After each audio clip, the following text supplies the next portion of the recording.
So, welcome to Linux Saloon, a place to discuss tech, open source, and where Linux is always on tap. So, each show we're going to have a talk about a Linux project, generally a Linux distribution, but it could be centered around a desktop environment or application. Anything that is Linux, tech, or open source is on the table for discussion. Looks like I'm getting some feedback here. So, how is everybody? Wonderful. Good. Fantastic. So, How are you, Nate? A new year. Doing Yep. well. Excellent. Well, I'm doing well. I'm excited. I'm expecting something to go wrong because that's just how things go. But yeah, I'm excited. So I'm going to start. So on the docket, we have a distro cocktail of exploration, Linux Mint 20.3. We're going to talk about that. We're going to see what's next on the for next week. We'll talk about that. Do a news flight and a community free pour, and then last call. But before that, I'd like to see what some people are doing in Linux in the last week. So I talked to Colin, PCTLC.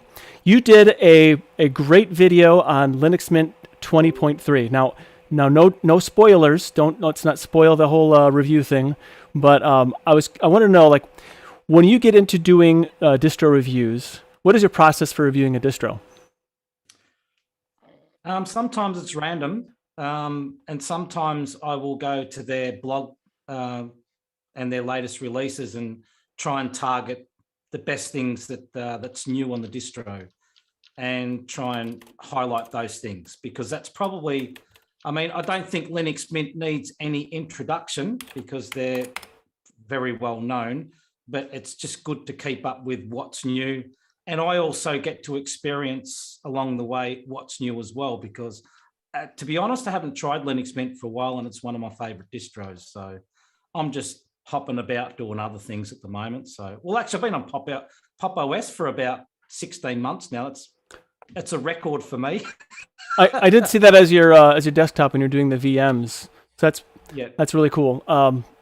And are you using Cosmic now? Is that happening for you, or is that coming soon? I'm not sort of happy with what's going on. The upgrades have been really good up until now, but my Bluetooth needs to be connected manually. I got screen glitching out a little bit, so that can always happen every now and then. So and my headset's doing some silly things right now. So but it's working all right. I'm gonna swap. I'm gonna hop pretty soon, which is what we do. It's an addiction. Can you hear me? Hopping. Well, I didn't can't think hear Tony anybody. was here. See? Well, that's awesome. So I think it's a really good video. I think people should check it out. Not right now because we're doing a live stream, but after the stream, they should check it out if it's not bedtime for them. So I don't know if anyone else had anything else they wanted that they're really excited about. They want to share about what they've been doing in Linux in the last week. Speak now. If not, I'm okay with shilling for myself a little bit. Absolutely, Schickel should shill for himself. The Shickle, yay! I recently have been fiddling with encryption and BTRFS and all that, and I wrote a little article on how to get an encrypted install of Elementary OS on BTRFS. So I can't hear. Oh, is my mic not working? No, you're being trolled. Oh no. But yeah, no, I think that it's a really cool thing. Like, for anybody who wants to run BTRFS, one of the kind of sacrifices has been that it's difficult to get the encrypted install working on it because it's not an option in the installer. So I wrote a little guide on showing how to do that. So I posted it on Twitter, and it's on Medium. So Excellent. You should if you could share that here, that would be great. So we can yeah, please do. Well, it's excellent. So I really want to highlight every week, something that somebody's doing, because everyone's doing something pretty awesome in Linux. It's a place to have fun and dabble. And it's for people who like to mess with computers. At least that's what somebody once told me. And I don't think it's shilling if it's somebody, Schickel or anyone else who's involved with the project to give us updates on what you've been doing. I think that's amazing to be able to hear that type of information. So sweet. That's excellent. So I hope people can go ahead and check that out. I dropped All right, excellent. Zoom chat. I know, and now it is in the YouTube chat, so that it can be forever watched or reviewed again later, or clicked on or something. All right, welcome, Norbert. Hope your microphone's working a-okay. All right, so for our distro exploration, we're going to talk about Linux Mint.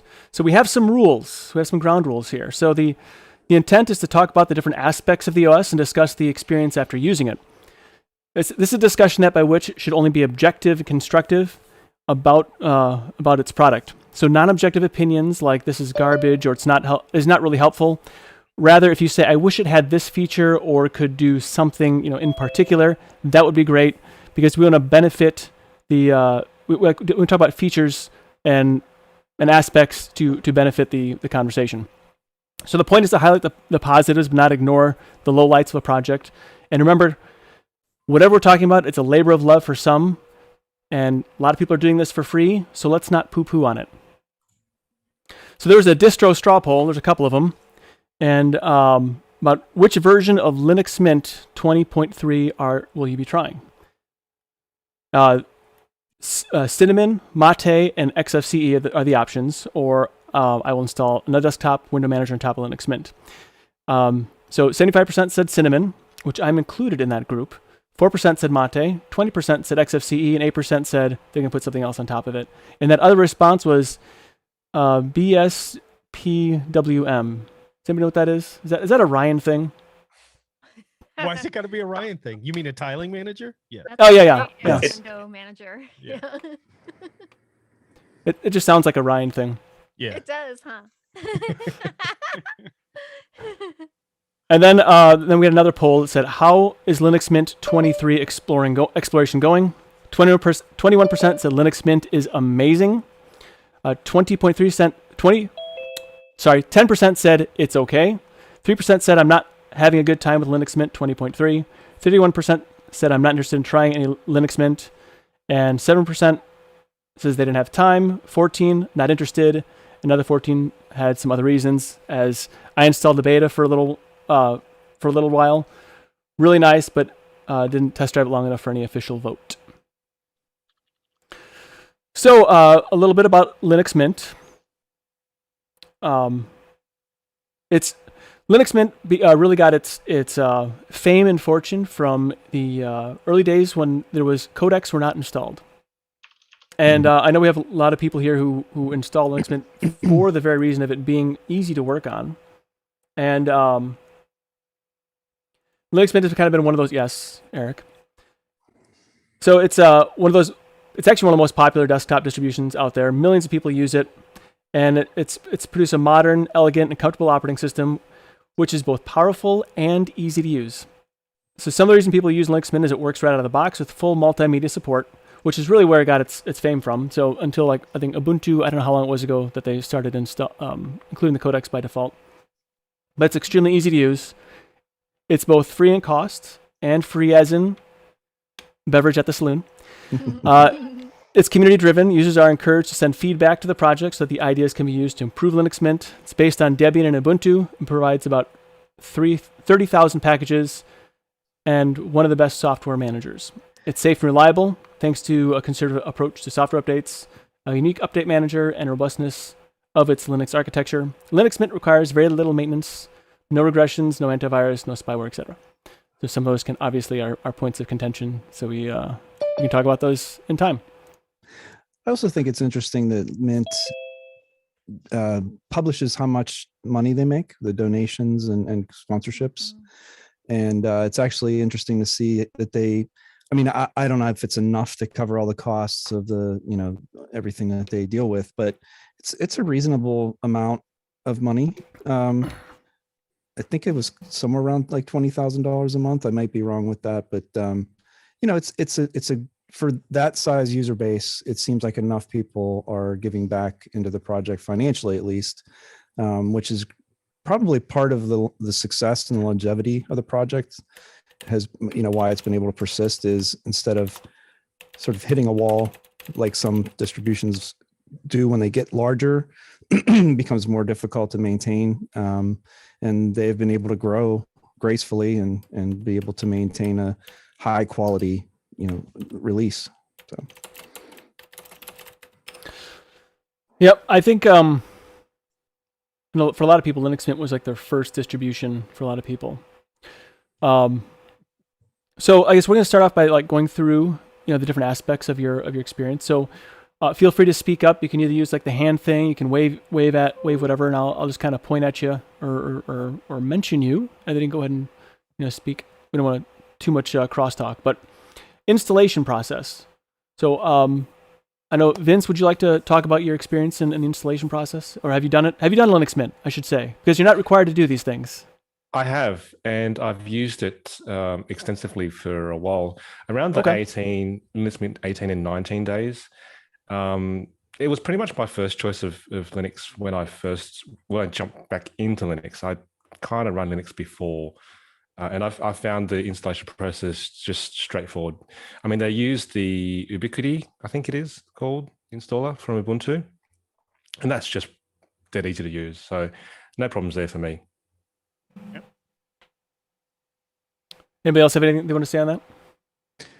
installation was pretty straightforward. I had already had another Linux. I dual boot 2 different distros of Linux, and it did everything it needed to do with recognizing the other one, partitioning, as I was installing it, all that makes sense. And no, it's just simple and straightforward. I think they've got it down to a science. One of the things that I like about their installer is similar to what you said, Nate, at the beginning. Why a lot of people went to it was for the codecs, and that's part of the installation process, right? It asks you right up front, do you want to install the multimedia codec? So I think, they understand that that's a huge advantage that they have, their ability to kind of skirt and work around some of those things that other distros won't touch, and to get you those multimedia codecs right off the bat, which makes for a really good brand new user experience. I know when I first started out with getting into Linux, I was asking around in the community, what should I try? And I think I want to say it was probably 90% of the people told me to jump onto Linux Mint, and it was, and I've been using Linux Mint as my main distro for ever and ever and ever, and so I mean I didn't really have that. I just did a full reinstall. I don't like doing the upgrades. I do for fresh installs of systems when I have OSs when I upgrade, and it was straightforward, easy, no problems, just went with the flow, click here, click there, click there, click there, done, and it booted up and it worked fine. On the opposite end of the spectrum, I always do the upgrades now. Since 19.1, I think I've taken every single upgrade. The only scary one I think was 19.3 to 20.0. Because the underside, all of the underlying Ubuntu stuff got upgraded on that one, but they go very smoothly. But I was in the same boat. I think Windows tainted me. You never do well, back in the day anyway. You never really did a Windows upgrade. Those things they blow up all the time. But I brought that with me to Linux, and I realized a couple of years ago that it's not necessary. But I mean, hey, if that's what you like to do. And then, like you said, Windows burned me. So what I did was I now every installation I do run Windows still because I work in IT, so I got to have the that for work. But I go through into the config files, because you can turn off auto update, but anytime you do an update, it turns it back on automatically. Now if you go in, I had to go into the config files and actually turn it off in the the system itself, not just the settings, but you do it in the background and it won't come back on when they do an update. So I do all my updates manually for Windows. I don't let it do its own thing because I don't trust it. It's too many times I've had some sort of bug come in and blow up the whole system, but luckily I learned my lesson the hard way doing that stuff for years, and that I got backups for my backups for my backups, as Ryan likes to always say, have backups for your backups. It's a good call. I once didn't have backups and I regretted it. It'll never happen again. Once, right? It was about 12 years ago. On the install, the only selection there was codecs. What I did notice, what they didn't have, do you want to install updates and other drivers while the installation was going on, which was kind of nice, because sometimes it's done right and sometimes it's not done well. Like with pop it seems to be done right. I just also recently installed, the Ubuntu 21.10, and I selected install all the updates and all that, and it messed up the video drivers. It was telling me through the install that it was installing for NVIDIA, and it ends up being the VO, and it was I booted into 1078 by whatever. 768, yeah, 1024 Yep. by 768, yeah. Yep, and I had to do the driver. But Linux Mint, I mentioned on my stream last Sunday that I'm kind of like everything is. I'm into the simple now. I don't want to do a lot of the stuff that some of the hardcore Linuxers like to do. I want to be able to get into my system, and because I'm like concentrating on doing OBS and things like that for my stream, and I don't want to play around. I want something that works and is ready to go out of the box, and Linux Mint is definitely that. About the including codecs part. I see that the both Ubuntu and Mint still include that option in the installer, but I assume that if I were to install something like MPV or ERC, it would pull those codecs, right? So is that option only relevant for the default applications that come pre-installed? So if I don't check it, then I can just install anything later and it will still download them? I think so the video player will still be installed, but if you try to play a file that it can't decode because you don't have the codec, then you'll get an error for that. So you're saying that if you install something, it would maybe bring in that codec. That might be true, but it might also not be true. You might install something and it can be, the default video player on the system. If it doesn't have the codec, you'll get an error message. So it's just interesting because I don't see this on any other distro, just Ubuntu and Ubuntu derivatives. The include codecs. Because since VRC is infamous for being able to play quasi everything. Right. I would just assume that if I did a sudo apt install VRC, it would just pull everything that VRC needs to be able to play everything. That might be true. Yeah, absolutely. I'm not sure that. So the include codecs part would only be relevant for the pre-installed players, I would imagine.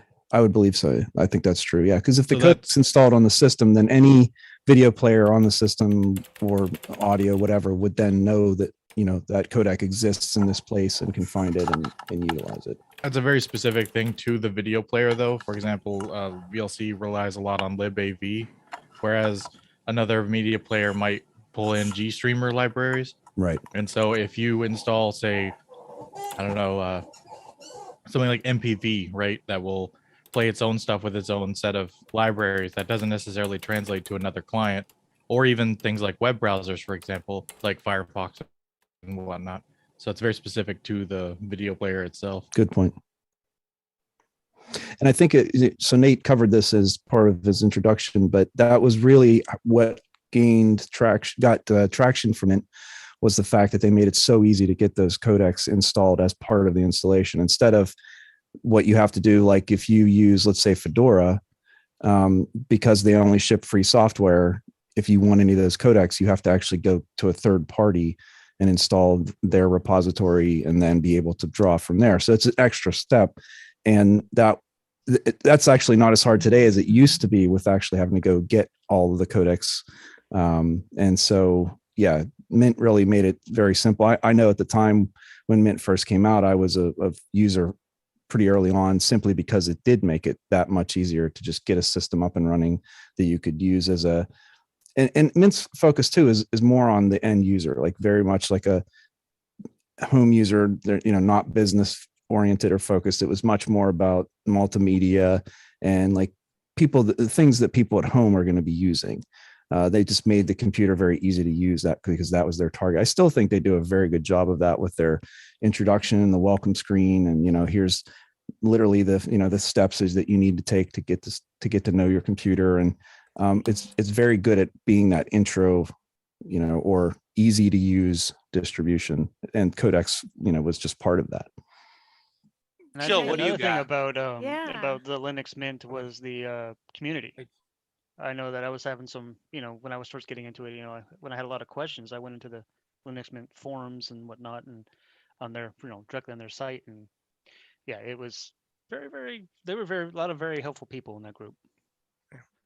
Yeah. So what I wanted to say, one of the beauties of Linux Mint is, exactly what we've been talking about, how it does include those proprietary, codecs. And me as a teacher, it's one of the go-to Linux distros that I recommend. And in fact, I've been having a lot of my students start using Linux with Linux Mint, gosh, since like 2006 for many years. And there was actually another reason. One of the other reasons why at the time is it had the fastest installer of any of the distros at the time. It was just super fast. I mean, 5 to 10 minutes, you could have a machine up and running. And it really was progressive in that area. It's really Well, in fast. time For at sure. that time period too, you're Mhm. talking spinning discs, and that made a huge difference. Exactly. I think we tend to exactly. forget how long that decompression part, where it's getting all the files ready. That used to take. Yeah. Yeah, how long did the installation process take for people? Did anyone have a long time? I imagine for everyone it was pretty quick. Yeah. Did anyone have any like complaints in speed? Because it was really I looked away and it was done, basically. Since they use Ubiquity, like the Ubuntu installer, it's pretty much all the same. I did have an issue that I used Ventoy and it tried removing the drive. I don't know why. I think not a Linux guru guy, Rick. He said that not him, Dale. It was Dale. Dale said that on Telegram that he had like a similar issue. But I said yes to remove the drive unmounted, and it's still installed fine. What do you mean like the live USB that you booted with Ventoy asked you to remove the Ventoy USB, or are you saying The installer. The installer said that it was mounted, that if it should try to unmount it. And I said yes, and it still worked. So I'm not sure. It should still work because it's all in Yeah. memory. So yeah. A lot of those issues get fixed by Ventoy pretty quickly. They have a lot of point releases that come out that'll address little niggly things like that. But also Mint uses the Ubiquity installer. So I would think that most of the stuff in the backend is pretty similar to Ubuntu. But there's one thing that happens to me every time when I install either Ubuntu or Mint or anything that uses Ubiquity. When I would get to the part where it would ask me whether I want to nuke and pave or just install alongside or do something else. So before I get to the screen, so that's where it scans my drives. It hangs for sometimes minutes. And could it be just because I have 5 different drives, internal drives, or maybe one of my jams is faulty? It's certainly possible. Is it only Mint's installer, or if you were to try every time I use Ubiquity, but okay. it also happens on column arrays. On the very first, where it says it waiting for X number of modules, it did that, and it was just doing the disk check for minutes. So it's not unique to Ubiquity. So it must be either one of my disks or just the amount of disks. Yeah, probably shouldn't. Sorry. That's okay. I was just going to say maybe run a benchmark utility or something to see if there's one of your fixed disks that's, not performing properly for whatever reason. It probably shouldn't take minutes, but I mean, it does. I've noticed myself sometimes when I've got a lot of distros installed, it'll just, or a lot of disks, it's got to check everything, because if you do a dual boot, it wants to know what's going to be in that list. So it's got to go through everything. So it can take a little while just to run through that. So I've noticed. If you have a lot of drives, yeah, I guess that would make sense. Safest way to do a multi-boot is just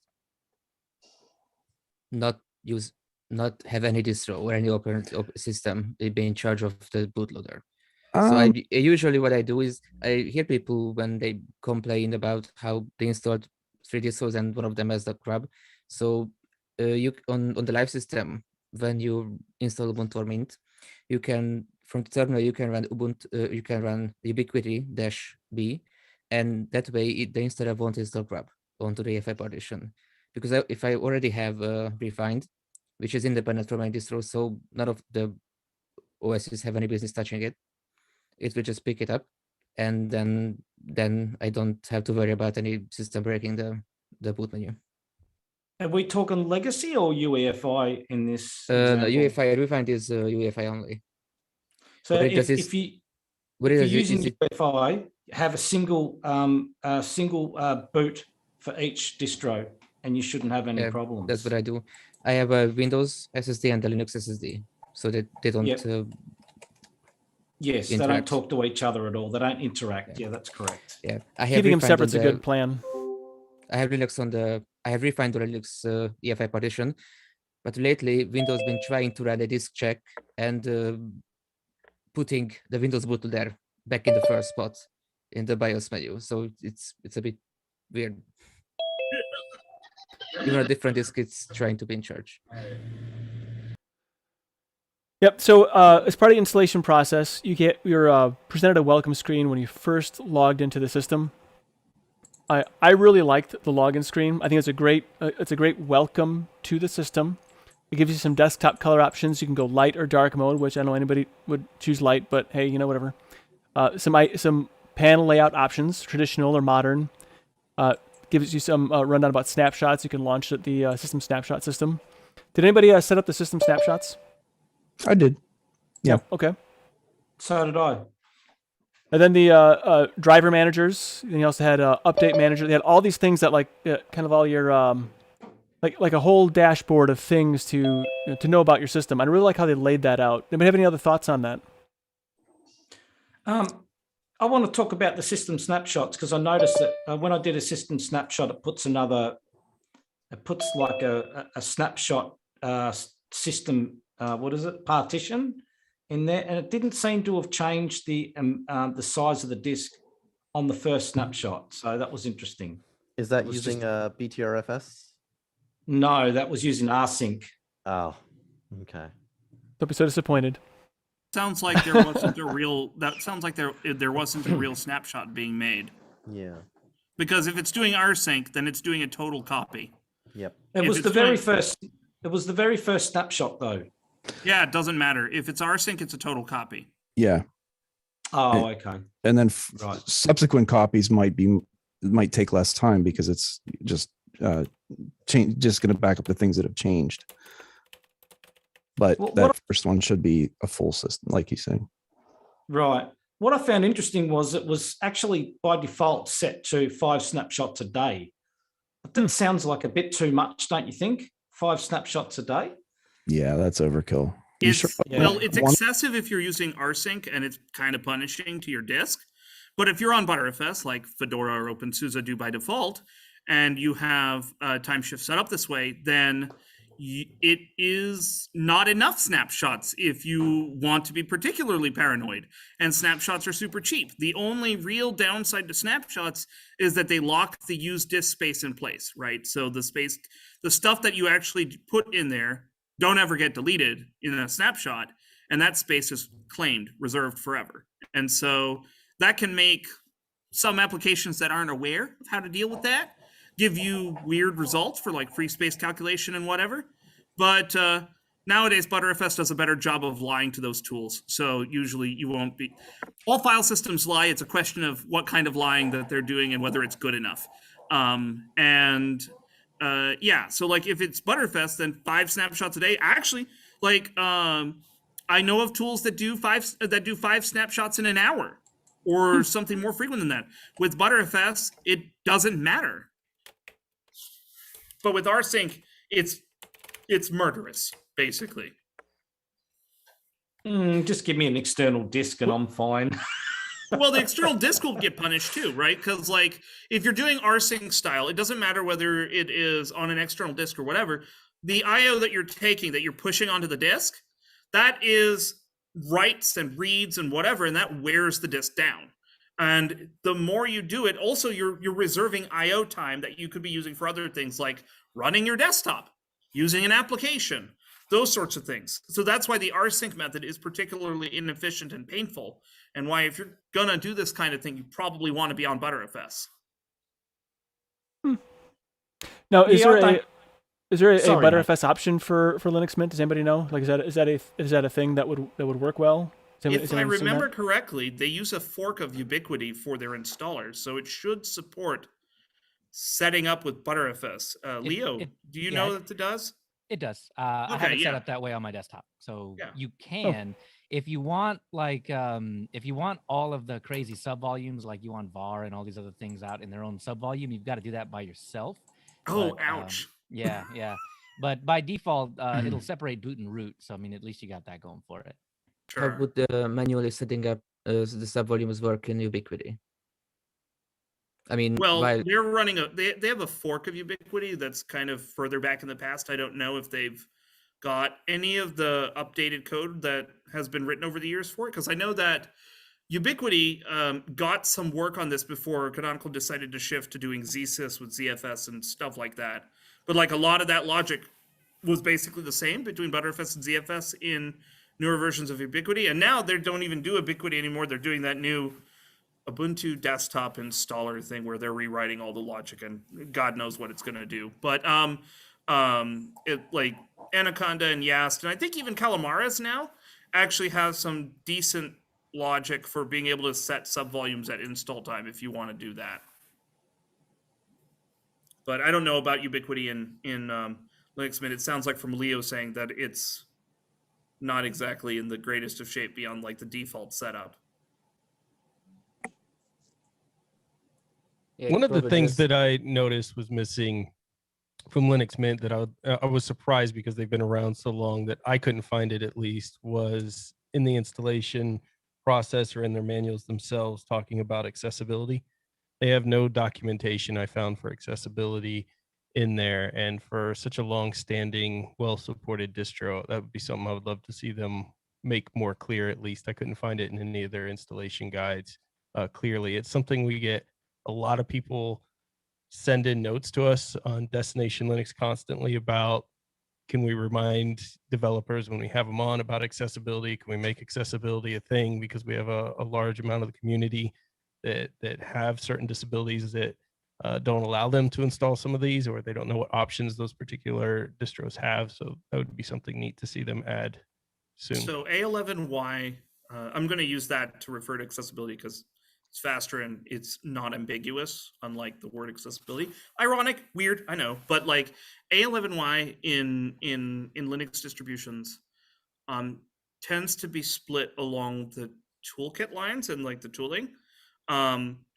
So there's the screen reader Orca. I don't know if Orca works perfectly in Cinnamon because in GNOME, they had to add hooks to the GNOME shell environment to make Orca be able to read it because normally it can't. I don't know if when GNOME, when with Cinnamon, if they've done the same work there. I would not be surprised, unfortunately, that if they didn't. So screen reader support is one thing that tends to be a problem. Another is things like keyboard and mouse hints and stuff like that. Like in Windows, there's this concept of sticky keys. Like if you press a key a whole bunch of times and it thinks that, you know, you're probably switching on to a different mode of operation using the keyboard to navigate mouse control and things like that. GNOME has it and Plasma has it, but like no other desktop I'm aware of does, unless something has changed in the last couple of years. I haven't seen it in anywhere else. Are you talking So, sticky like, keys? Sticky keys like stuff, substitute navigation. Yeah, Mint has sticky keys, and to Ryan's point, you know what's funny about that is they should put it more front and center, probably in the welcome screen. But if you open the menu in Linux Mint, the very first application is accessibility. So okay, good. It's there, but only by accident. Yeah, and it's not even in their user guide, which was the other Right. thing. Yeah, that I would like to see them add in there. But you're right, like the high contrast, the larger text options, all of that stuff. A lot of that you can do inside of Mint. It's just not something that they've made prominently a part of their documentation or for people to see. So I think they could do some minor tweaks there. I did the documentation for Pop! OS, for instance. So it honestly took me a couple days just to put it all together, and it would be something the community, so maybe even a community member could donate to the Linux. Leo, do you know if Cinnamon has the hooks for it for giving A11Y tool hints for things like screen readers and stuff throughout the Cinnamon shell? I I'm not sure. No, I mean they've got Like, visual so aids for beside those it. who may not be aware, like one of the reasons why I know this is I have a colleague who's actually blind. So, and he was blind from birth, so that was the way he was going to work with things. In desktop environments, in Windows and in Mac OS and in GNOME Shell, screen reader the shells have hints in them, so that screen readers can tell you what's happening in the shell as they're happening. And that lets you know that something has activated. So for example, if a notification shows up, like if an icon pops up, or if a background process loads, or something like that happens, in Windows and Mac, and and to a lesser extent in GNOME, the screen reader will kick in and read you out the activity that has occurred. Not most of the other, in my experience, most desktops in Linux don't do this. And it's a really, really big problem, because it means that a lot of background activity notification stuff just doesn't show up for people.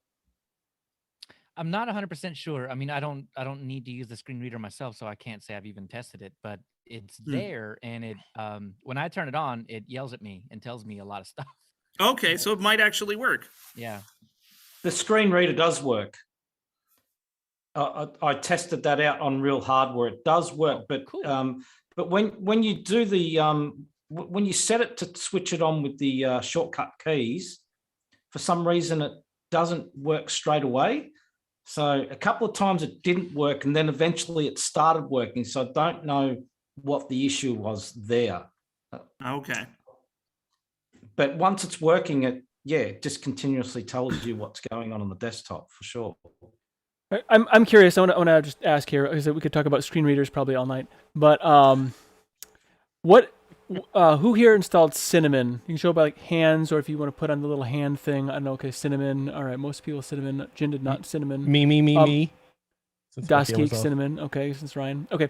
Does anybody here install Mate? Is Mate? Anything for Mate? No. Okay. What about XFCE? Okay, so Jinda for XFCE and Eris for XFCE, Norbert. Okay, but no one for Mate. That's interesting. All right. It got like 1% in the poll. That person didn't show up. Apparently, yeah. Oh, I'm sorry. Oh, it's interesting, because Mate was the hotness for quite a while. Well, I think it's because Ubuntu Mate has more. It's mostly eaten away everybody else's Mate share. Oh, okay. That's probably yeah. Pretty much most distributions have, like the Mate. Every time I ever hear anybody talking about Mate, it's always Ubuntu Mate. Mm-hmm. I don't think you get the best Mate experience unless you use Ubuntu Mate, I believe, because they've got a lot of tools. Because a lot of their tools don't come along with the standard Mate desktop, I believe. When I've tried it, I think a lot of people have generally. There are two types of people when it comes to Mate. There are the people that want to have like the clean, pure Mate desktop experience, like legacy GNOME 2 style. And those people tend to, I see in Fedora Mate Compiz, or maybe OpenSUSE Mate, where it's closer to like that. And then you have the people who want something more bombastic, more custom, more flashy. And that Mate experience is Ubuntu Mate. And I think that's actually where most people tend to gravitate for the Mate experience as of now. Yeah, We can say, especially Norbert?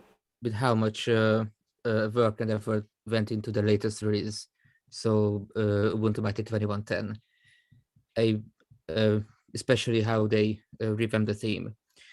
I think among all the Ubuntu flavors and spins, Ubuntu Mate might be one of the ones that where you can really see how the developers really care about the desktop environment and the way they implement it. Sure, I think they can be said about most of the flavors, because there's a lot. Yeah, I would think that the flavor developers actually care about their users, or they wouldn't be doing it.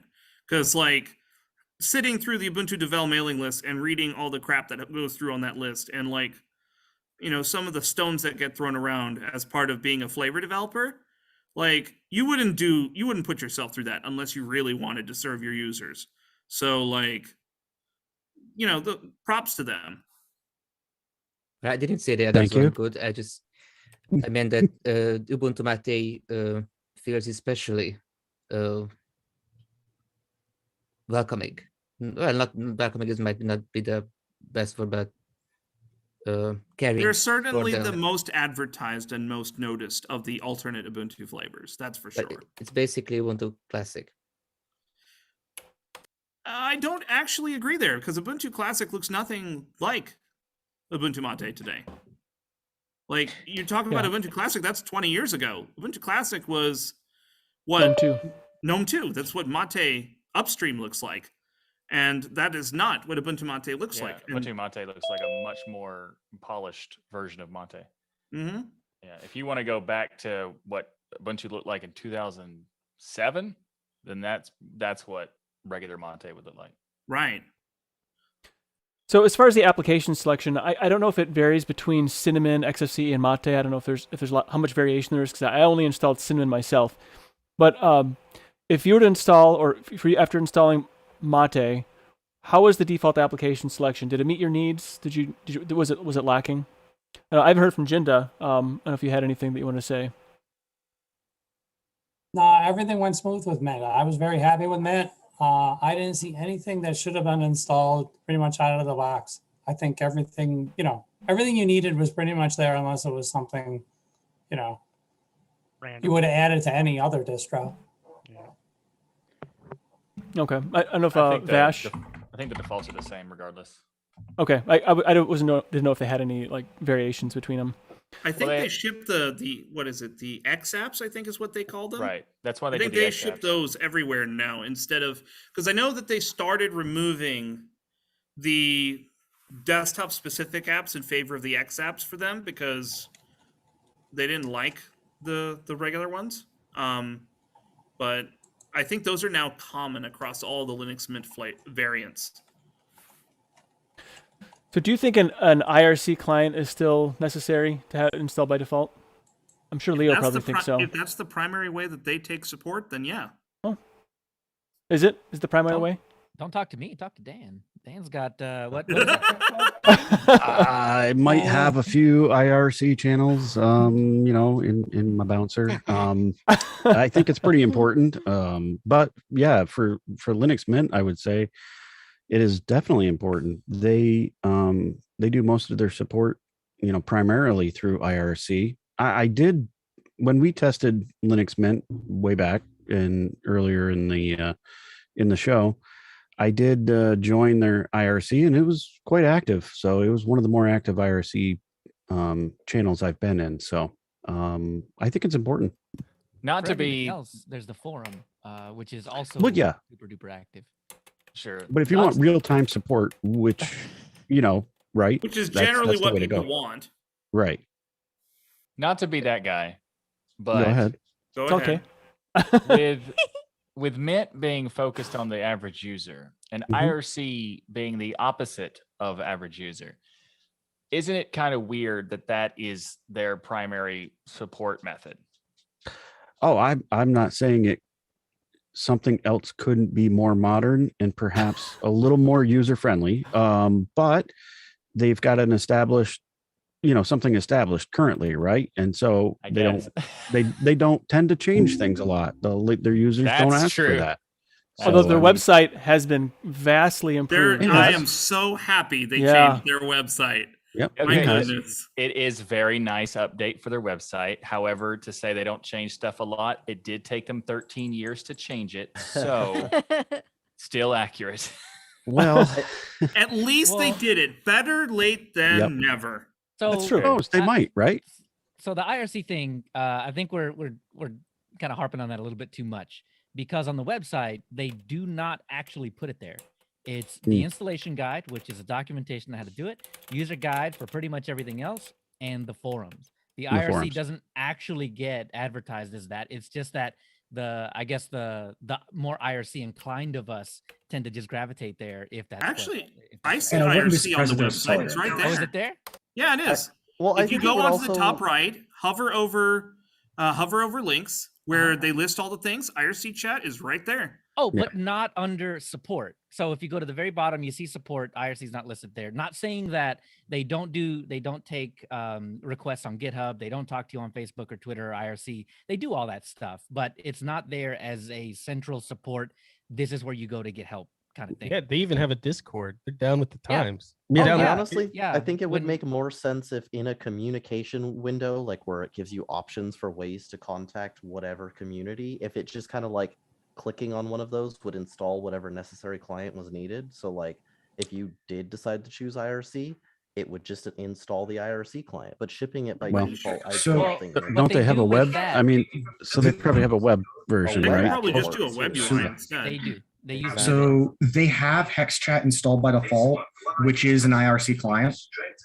So you can just use that. And if I'm not mistaken, if you go and click on help or something like that, it'll actually try to get you into the Linux Mint IRC. I know, but It's what been a I'm while saying is like not including HexChat until it's like explicitly chosen that you want to use IRC because as a Yeah, but default- that so the problem with that.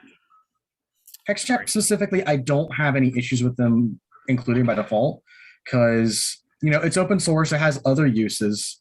It's not huge either. If they included something like Discord is like what 150 megabytes, and it ships as a snap by default, which not everybody likes, and it's proprietary. That may be an issue. Same thing with Telegram. Telegram's larger, not huge, right? But it is larger and it's proprietary. Well, the backend's proprietary. The service itself, or the client itself, if I'm not mistaken, is open source. They all have other use cases, of course, and depending on what your distro is aimed at, one of those may actually should be installed by default, but you might not want to because of licensing. So I would actually disagree a little bit about HexChat being small because I think at least in my Mint Cinnamon setup, it's the only application that uses the GTK2 stack. And that means that you need to consider its dependency web, which is unique to that application. Because all the other ones are GTK3. And the other aspect of this is, I actually agree preloading an XChat client, an IRC client makes sense if that is the primary way they want to derive real-time support, which it sounds like they do. They've got it linked to the help inside the application and whatever. I think HexChat is a terrible choice, but I don't disagree with shipping one. I will agree that there are better IRC clients out there. HexChat is not the optimal one. I'm sure there are ones that are much better choices. I would not be surprised if there was a way they could set it up where they have something that feels a lot more like a modern messaging client. Because I'll tell you what, having a messaging service where if I shut down the messaging client and come back to it, I miss everything is really, really bad, especially if I leave a message and I'm a new user and I've never used IRC before, and I don't understand the concept of I'm in a hurry. I leave a message expecting to be able to come back 2-3 hours later, see their reply. But when I come back 2-3 hours later, my message that I just sent before I left is the last message that I received. Sure, that's the problem with IRC in general. That's is. always Right. been an issue. You could use an open source alternative to Discord. There's Revolt out there. There are other things. Right, but a normal user who just switched over to Linux Mint from Windows, which is what Linux Mint's going to deal with the most, they're not going to know about Revolt or anything like that. They're going to go and they're going to install normal Discord. They're not going to understand that IRC is from like the 80s. There's ways to bridge Discord to IRC. That may be an option for you as well. That would work if they set it up where their IRC chat and their Discord servers were bridged. Right. That way it's the developers doing it. That may be their best option would be to bridge their Discord server to their IRC servers. Right, That and may then not- just in they the may future not work, deprecate. though. They may not work in the future because Discord is planning on breaking all the bridge bots around April. Right, and that will be a constant issue. I mean, as it is for everyone else who bridges around. But I was just making a joke, really, that the IRC is the opposite of beginner friendly. Oh, it is. Yeah. But and because Mint is focused on the beginner, that's really the whole thing. But there could be other options, and Discord is available as a deb file, so you don't have to use a snap or anything. But there's also the factor of the whole proprietary thing. One of that actually kind of amuses me, because I know that some people talk about that in terms of like distribution shipping with things, and that's how they shouldn't do that because it's proprietary. And then I have to go back with like one of the things that people touted for years with Mint was the media codecs. All of those are proprietary. So you gotta pick your battles and stay and be consistent on those kinds of things. I think the way they work around that is Linux Mint did not actually ship with those media codecs on the ISO file. You hit install media codecs and it actually installs them. No, they did. This is talking about years and years ago.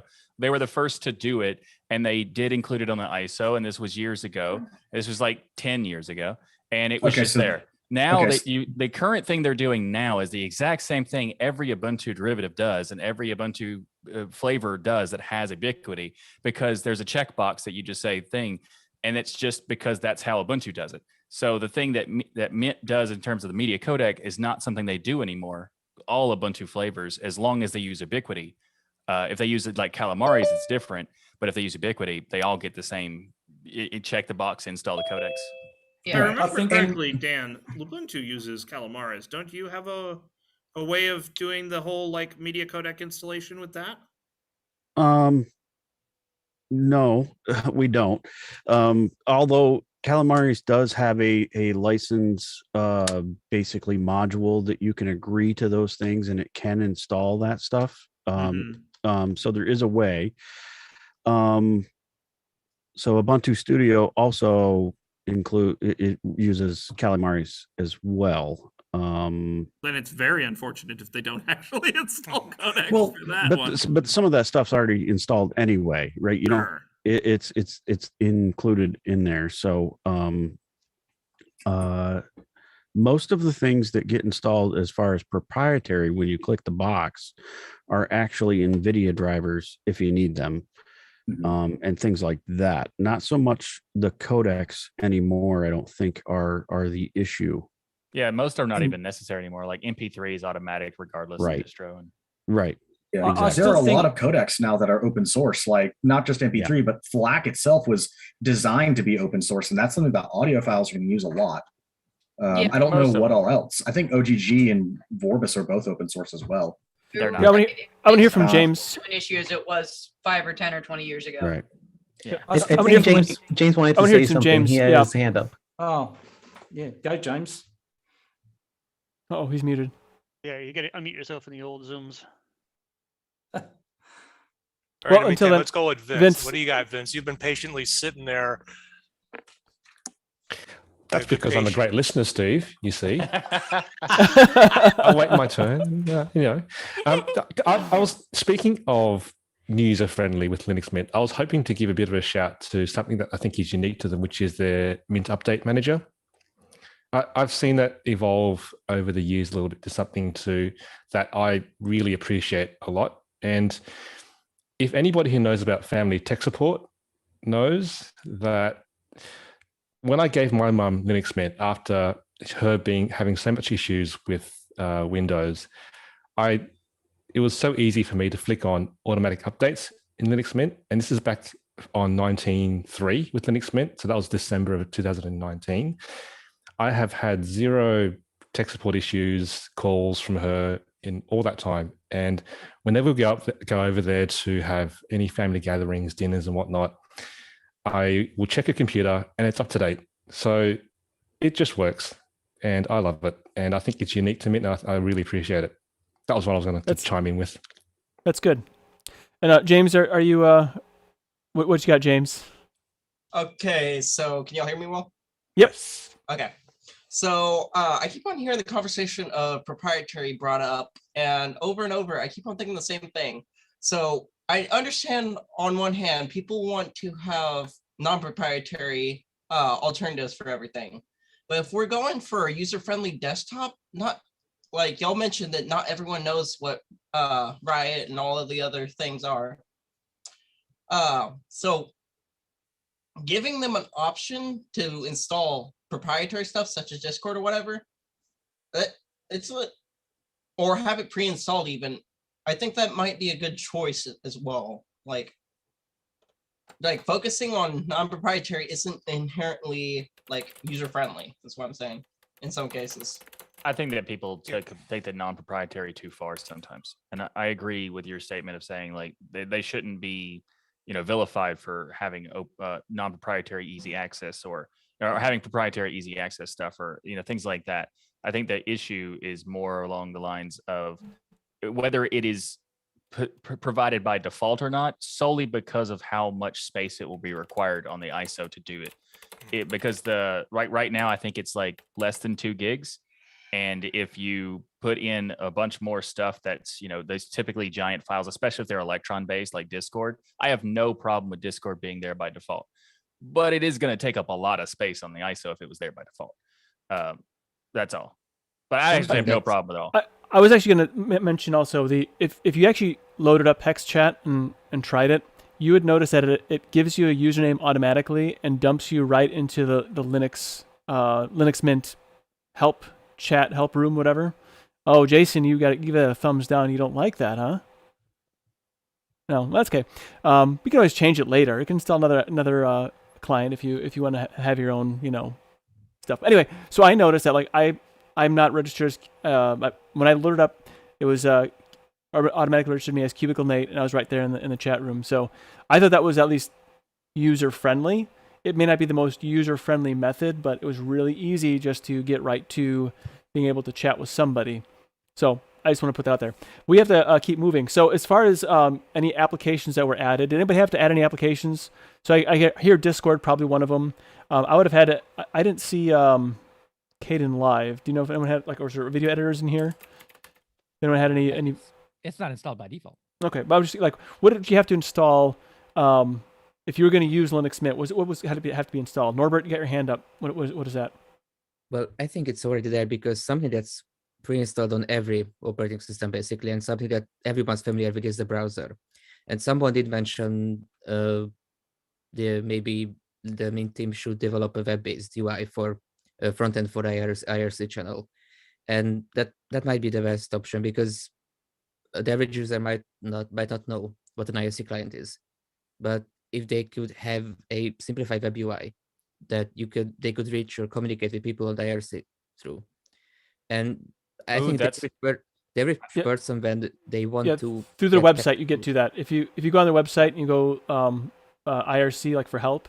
You can put in your nickname right there on the web client and then say connect, and then you're in. So they actually have that. That's a great point. But also, you're talking about like having a web UI as a thing because they have Mibit, but they also have that new application, web app application system. So instead of having Hex Check, they just have that Mibit inside of a single web app thing, and you're done. It's true. That's a good point. It's a very good point. But what are any additional applications that people had to install? Is there anything you want to like? I mean, I had to install a bunch of stuff just because they're all custom things I want, but that has nothing to do with what they need. Like what they need to come with by default, unnecessary. No, right, but were you able to get everything? I guess is really the question. So is there anything that you couldn't get? Right, that's a fair point. So no, I mean, so their software manager has a combination of Flatpaks and the repository. And I like that it actually will show you that there are 2 options for something. Let's say it's in a Flatpak as well as in the repository. I will almost always go with the Flatpak because that's going to be the more up-to-date piece of software. And the fact that they've done that really kind of gets them past one of the things that I used to dislike about Mint whenever I was running it was that some of the packages were so old compared to what had been, released. Mint tends to be on the, much older release of Ubuntu. And so they've really gotten past that by giving me this Flatpak option right there in the software manager. And if not, then, I can go elsewhere and get it. But Nate, to answer your question, pretty much every single thing I've needed to install, which is, probably a few dozen extra applications, most of those are Flatpaks and some of them are the repository packages, but I don't think I've had to add any PPAs or anything like that because everything seems to be pretty much covered. Yeah. Eris, what are you gonna say? I couldn't get bpytop, so I installed snapd and installed bpytop that way. I just did the pip3 install, but that's cool. Yeah, that's how I do it too. Yeah. Does anybody else want to have anything to say on the applications and getting the applications you wanted? I think they need to make sure it's easily accessible to get snaps installed. All right, kick him out of here. All right. Oh, Well, did I say something wrong? Nope. I think that's perfectly fine. I like how Michael can- just leaves his hand up the whole time. No, you finally I took it ju- down. no, Okay, I- all right. I only just added just it, because like, he 20 always seconds has something to add in. Of course. Michael, you can Aw. defend Remember, your you wanted to say argument. something? Yeah, just to add to Michael's snap stuff, can you list 3 stuff that people might often need that's only available as a snap but not as a Flatpak? A lot of CLI tools, like bpytop, for example, like you can't really run that in Flatpak. Yeah, but that's because snaps were originally developed to be used on the server, but for something that the average person might need. No, they were not made for the server. They were made for both server and desktop. But They were yes, made for they're- the phone. Well, originally they were made for the phone with the click apps. Yeah, that's true. It depends. Like, yes, there are things like there's a Pomodoro app that I like that's only on the Snap. There's options that are in Snaps that are not in Flatpaks. I'm not saying that Snaps are great. I would definitely prefer a Flatpak over a Snap every time if there's an option. But there are some times where it's not an option. It just depends. There's a YouTube music client that I use that's available as a snap, but not a Flatpak. So I think it's perfectly reasonable for distribution to say we're comfortable with our repository and with Flatpaks because that's what makes sense for us and our user base. And if that doesn't, if they don't want to support snaps and they don't want to, go along with Ubuntu on their decision to use snaps as some of the core applications on the system, then that's their right to do that. And I think I disagree I with think it's solely for weird. I think it's solely weird. I disagree with the idea that the user can't easily activate it. They have to jump through hoops just to activate the repo. So use Fedora and try to play something that you need codecs for, or try to get the NVIDIA driver installed. Very easy. And also, with Linux Mint is geared Very easy for a new user, Michael. Yes, Yeah. GNOME software has NVIDIA drivers in the you can easily just activate them and Okay, get them. so not the drivers then. I'm just saying. And the codecs, software. the codecs too. Yeah. I The think codecs are in generally RPM Fusion, aren't they? the RPM difference Fusion, is just yes. that like Mint Yes, they are. actively puts in a blocker that prevents it, while That's the Fedora issue. does not create a mechanism for that. Like they just don't ship it. Mint actively blocks it. That's the Right. You have to reconfigure apt to let you install snapd. That is the difference. You just delete a single file. Right, but that's still like you got to know where the file is. You have to be comfortable with screwing around with the root file system and doing that. That's I up think it multiple goes back levels to of their audience. It goes Yes. back to their audience. They Yeah. do not It's in expect the- to be deleting files and mucking Right. around in the bits. And then the average new This is user why- is not this gonna is be why- using snaps. They're going to be going to the store and downloading from It there. would use and- snaps if it was part of the software center. So that let's not confuse that issue.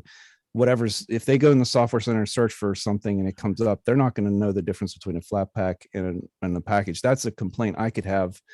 That I appreciate seeing that there's a Flatpak available, but wouldn't that be confusing to someone? Like, why is there 2 of this? Which one should I get? That one has 2 stars. This one has 4 stars. Like, none of that means the stars don't mean anything, and like they don't know the difference. So there's still some things that are maybe not as good as they should be, but I think having 3 things show up in there would be even worse than 2 things. So I think they've just decided that for their user base, again, this is their. That's fair, but I also think that the whole not allowing the user to choose it if they want to Then without they going use a through different hoops. distribution, Michael. If someone who was making that choice, this is why people don't use Mint. Most advanced users or day-to-day users don't use Mint because they've gotten past that and they're using a system that allows them, there's no bumpers on the rails there. It lets them do what they want to do.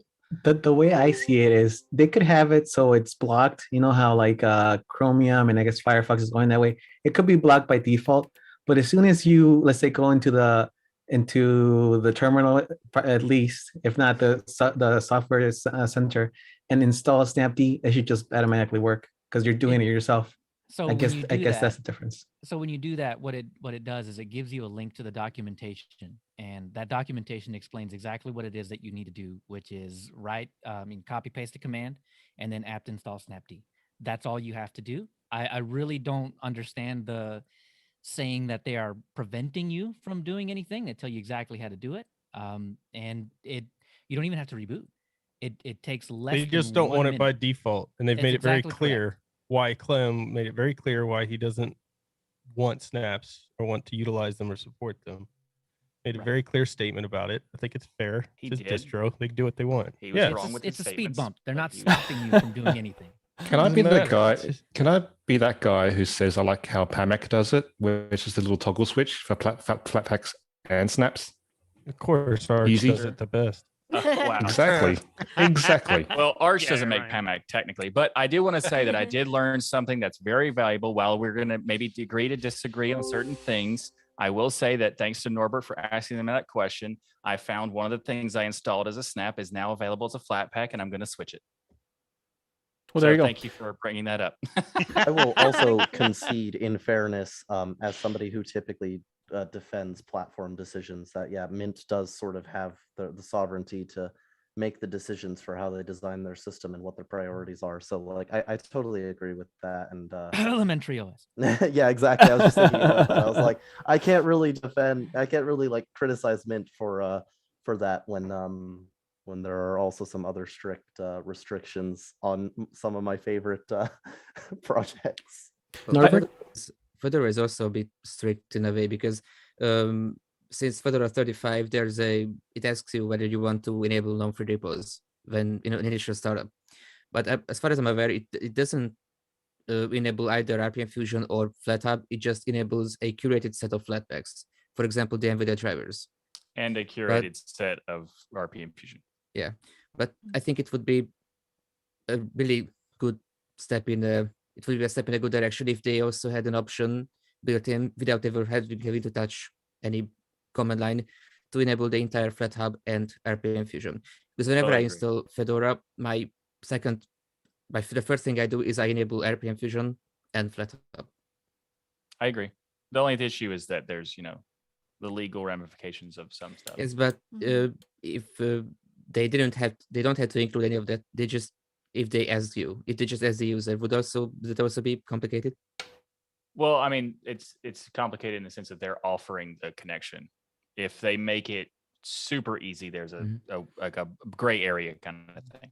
But I do think that I agree completely that if they just made RPM Fusion or FlatHub fully accessible, then all of the complaints that people have with getting stuff in Fedora are gone.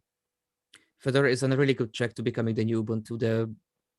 In 5 or so years, it could be the de facto recommendation for absolute beginners who don't want to at least at first learn how Linux works.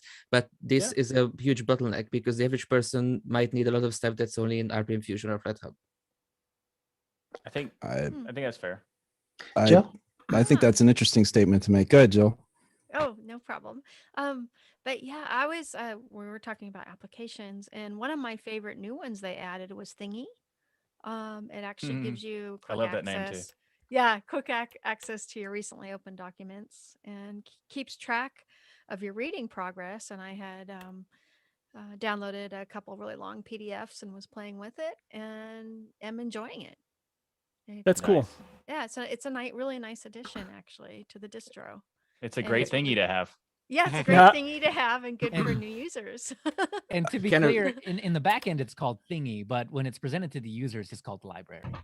Yep. Yeah. That is so smart too, because like I've always appreciated like when I'm on a website and I'm reading through something, if I click on something and then I go back to it, I go back to like the place on the page that I was in. Yes. So like when if I'm opening and closing files and I stop halfway through, like it would be cool to just go back to where I actually was.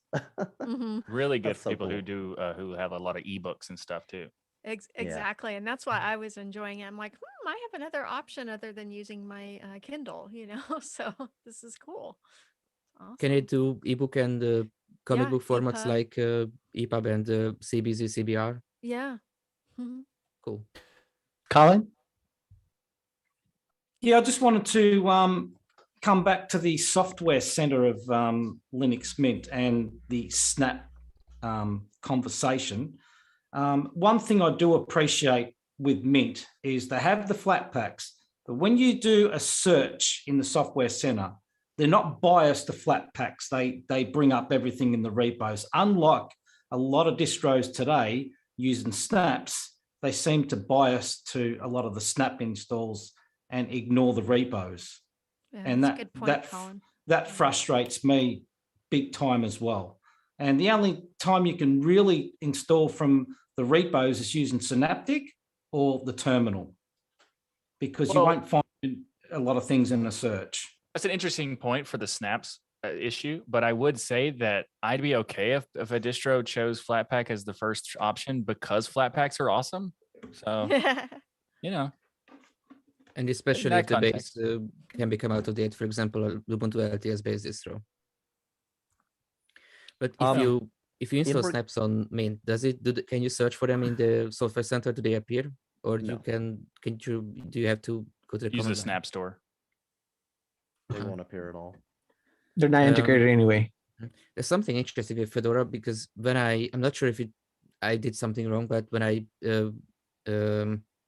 enabled RPM Fusion, the apps in RPM Fusion didn't show up in GNOME software at all. So it turns out I also had to install 2 additional packages, both for free and non-free RPM Fusion, for them to be integrated into GNOME software. They're not there by default in GNOME software. They are in Discover. It just, it just depends on the settings, like the preferences and stuff. Maybe they should set it in a way so that when someone installs the RPM Fusion, they would also get those packages if they run GNOME. Sure. I don't know about in Fedora, but I know in OpenSUSE when you install Flatpak and you install the Flat Hub, they are then the Flatpaks are in GNOME software, and you can select to install either from Zipper from the repos, or you can choose to install packages from FlatHub. Oh, yeah, As long as the Flatpak plugin or whatever other Flatpak integration feature exists in on the system, adding FlatHub will automatically generate that stuff. It's only different for RPM Fusion on Fedora because there's a specific AppStream data package that I think, honestly, if they just modified the installation instructions on the RPM Fusion page to include those packages, it would just kind of take the extra step out of it. So, as a really quick tip for anybody who wants to get RPM Fusion in Fedora, just go to the OBS Studio stuff, and the actual commands that they give you solves the problem completely. And you don't they have worry about really good. OBS later switched to Flatpak as their official distribution method. Sure, but that's not yet. Yeah. Okay.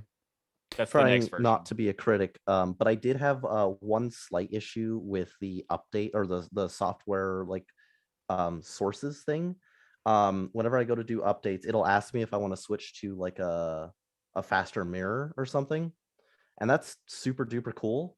But one thing that I did notice is that a couple of times when I switched, and it did the whole updating apt cache thing, and I went to run updates and they failed because apparently not all of the mirrors are on the same page as each other or something. But if I chose another mirror, it worked fine. That is probably not something that should ever be able to happen. Like if they basically give you a prompt, like choose something faster, and then it doesn't work, it probably should verify it before it lets you switch to it somehow. It just kind of caught me off guard. I've never actually had an issue with not being able to download updates because of a mismatched CDN or anything. So I don't know if that's a Mint thing or an Ubuntu thing, but some kind of verification process there would be really helpful. Well, this happened to me once on Arch when I installed it, and then I installed a bunch of packages, then I switched to a local mirror, and then it was I tried to do an upgrade, and then it said that a dozen packages were a newer version that I had installed than what were on the mirror. So I guess I had just happened to try to do this on a specific day where the mirror was out of date. Yeah, and but I guess that shouldn't happen. The one good thing about that is that it's a problem that would fix itself.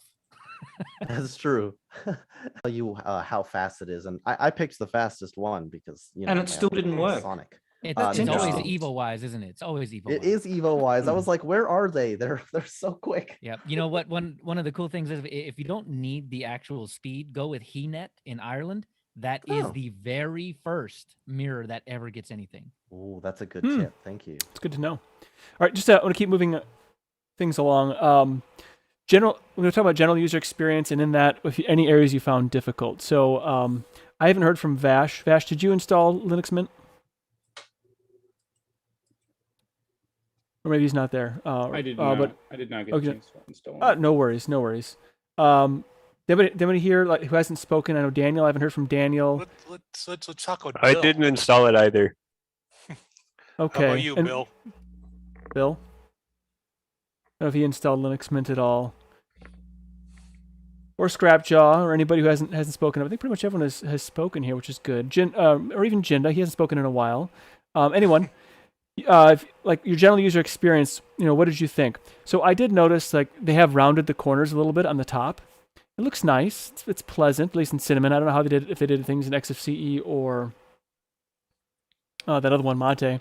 But what was your general user experience of it, or any areas you may have found difficult? Well, speaking of the theme, I think it looks closer to the Ubuntu Yaru theme. Okay, so you like that? Yeah, I do, because I've been using the default Elevator Dark on GNOME, but I wasn't very happy with how there's the gradient on the menu bar. The top bar looked a bit weird, so that's when I switched to Yaru color. I found the color variations of Yaru, and then I just stuck with it. Norbert, I just want to let you know, gradients used to be all the rage back about 12 years ago, so I just want you to know. But the gradients isn't the problem. The way that there are color bars, so it's not a very seamless gradient. I'm not sure if it's just my displays, but it happens on all of my machines. So, but it's just on Elevator Dark. One thing that I would like to see updated and Mint is the icon theme. That's pretty much my only complaint about Mint. That's fair. Because I think they look a bit dated, and when I installed it, I just switched to Papyrus, and I switched the folder colors to green. But most of especially the icons in the Cinnamon menu. Yeah, that's always been my kind of niggle with them. It looks like the theming looks a lot nicer now. The flat black dark theme is really nice these days. But the icons, a little dated. I think I'm looking forward to maybe they will touch them up a bit in 21. That'll be great. One thing they have done, Nate, is they've changed to a permanent dark mode on 3 of their applications, which is what was it, Hypnotics, Pix, and something else. They're all dark mode out of the box. I think the terminal. That's pretty cool. No, That is it good. wasn't terminal. Well, Hex chat should be one of them, but it's not. I don't understand why anyone would have a terminal chat or a hex chat with a white background. That I think is a shame. It's based on GTK2 and nothing else is. So that could like, be. There just isn't a dark theme for it. I thought they're just trying to be abusive. That's all. Maybe there are some things that people just prefer. For example, in light mode, for example, I'm using everything in dark mode, but once I tried to switch to dark mode in Audacity, and it just felt weird, and I switched back. Or my phone is the same with Maps, Google Maps. Google Maps, it is kind of weird for the dark mode, but Audacity is weird always because it's Audacity. Yeah. Yeah. So I'm not sure if this is an unpopular opinion, but I think every distro should just have their terminal default to dark theme. Nope, I think that's valid. Because the first time I said it was Fedora, and I was really happy to see the terminal being dark. I mean, if you're going to be using a terminal, then the most common usage of a terminal is like the dated back to when they actually were like you only had dark mode option. So it kind of makes sense, You had what's old is amber new. or green. Those were your choices. Amber or green. Exactly. No, you could also get white. Or You white. could also get white. Sometimes, yeah. Yeah. That was less popular though. Good reason. Cool retro term for the win, by the way. Yes. Yay, Nate. Is there any other thoughts that someone wants to share about their general user experience with Mint? Not. Go ahead. I would just say that it's been really easy to use in the sense that everything that I needed was right there for me. The initial setting up some packages and setting up my system and the shared drives and different things that I do, that's normal on every system, and is an extra step no matter what I'm using. So I got through that. But after that point, really, everything that I wanted to do, it just felt like it was where it needed to be. The layout makes sense. The tools that they include make sense. Nemo as a file manager is an excellent file manager. Everything is fast and runs well. Yeah, I mean, and there's just all those little touches that make life that much easier to use on a computer when you don't care about the computer. You just want to get something done. And that's sort of where I've gotten to recently is, I don't really hop very often. I'll happily test something out, but it's very unlikely that I'll actually use it. And a lot of that is I don't have infinite time. I just want to get in front of a computer and get something done. And the mark of a really well thought out system to me is if I can sit down in front of it and not have to really think about very much, like I could just get done what I need to do because it's all sort of where I expect it to be and it all works the way it should. And it doesn't require an inordinate amount of my time and effort to make it work. So it continues to be. I actually have switched to using Mint as my daily driver now. I have Ubuntu as my backup. It had been my primary. I've actually enjoyed using it that much that I'm just going to keep using it. That's cool. Yeah, actually, I haven't touched Linux Mint since 2019, last time I touched it. And I will say I've noticed that the user experience seems a lot cleaner on it than in 2019. I think they've really done a lot to step up their user experience game. And so I think you can definitely tell it's clearly seen. Yep. So Linux Mint Cinnamon has had massive improvements on the visuals. Like it used to be like okay, and now it looks quite good. And I do think that the Minty, is it Mint Y or Minty? I have Mint to know Y. this. Okay, now I'm disappointed. So because that would have been Mintix, which would have made sense. Well, fine. So Mint-Y, I'll be more specific then. I do like the improvements to it, and I like and I know that this is not everybody's going to like it, but rounded corners do look nice, and it does make it look more modern. So I think so. They're making some good forward progress on the design for Cinnamon and just in general experience. Rounded corners are nice when they are not too big. Yeah, I don't really remember well because when I tried Deepin, I think I found their rounded corners to be a bit too big. So something more like something I would expect on a tablet interface. But the small, discrete rounded corners are nice. Sure. And I think Michael, beyond looking better, it actually Cinnamon itself. Last time I tried to run Mint was probably close to 2 years ago. And I remember getting about 2 weeks into using it and just having Cinnamon just got nasty. It got, buggy and slow, and it would like crash out. And like, I was having a lot of problems with it and really had to walk away from it. And I've had nothing like that. Like it doesn't bog down like it used to. They've made some pretty big strides in performance as well. So cool. It's been a while since I used Cinnamon for a daily driver, but I have dabbled with it here and there, and I do think they have made a lot of progress. So I think your experience is really interesting. And if you hate progress, you can install the old themes. It's like Mint Legacy or whatever. Hey, do they have an old copy of the website laying around? No. You know what? That's on archive.org. If I really wanted an old version of Mint, I would say, well, where's my KDE? True. Yep, that's right. They used to be KDE. I think, Nate, a great inclusion to Linux Mint is their web apps as well. I think that's a really good inclusion. Okay. Where'd they 100%. steal that? Where'd they steal that from? Peppermint.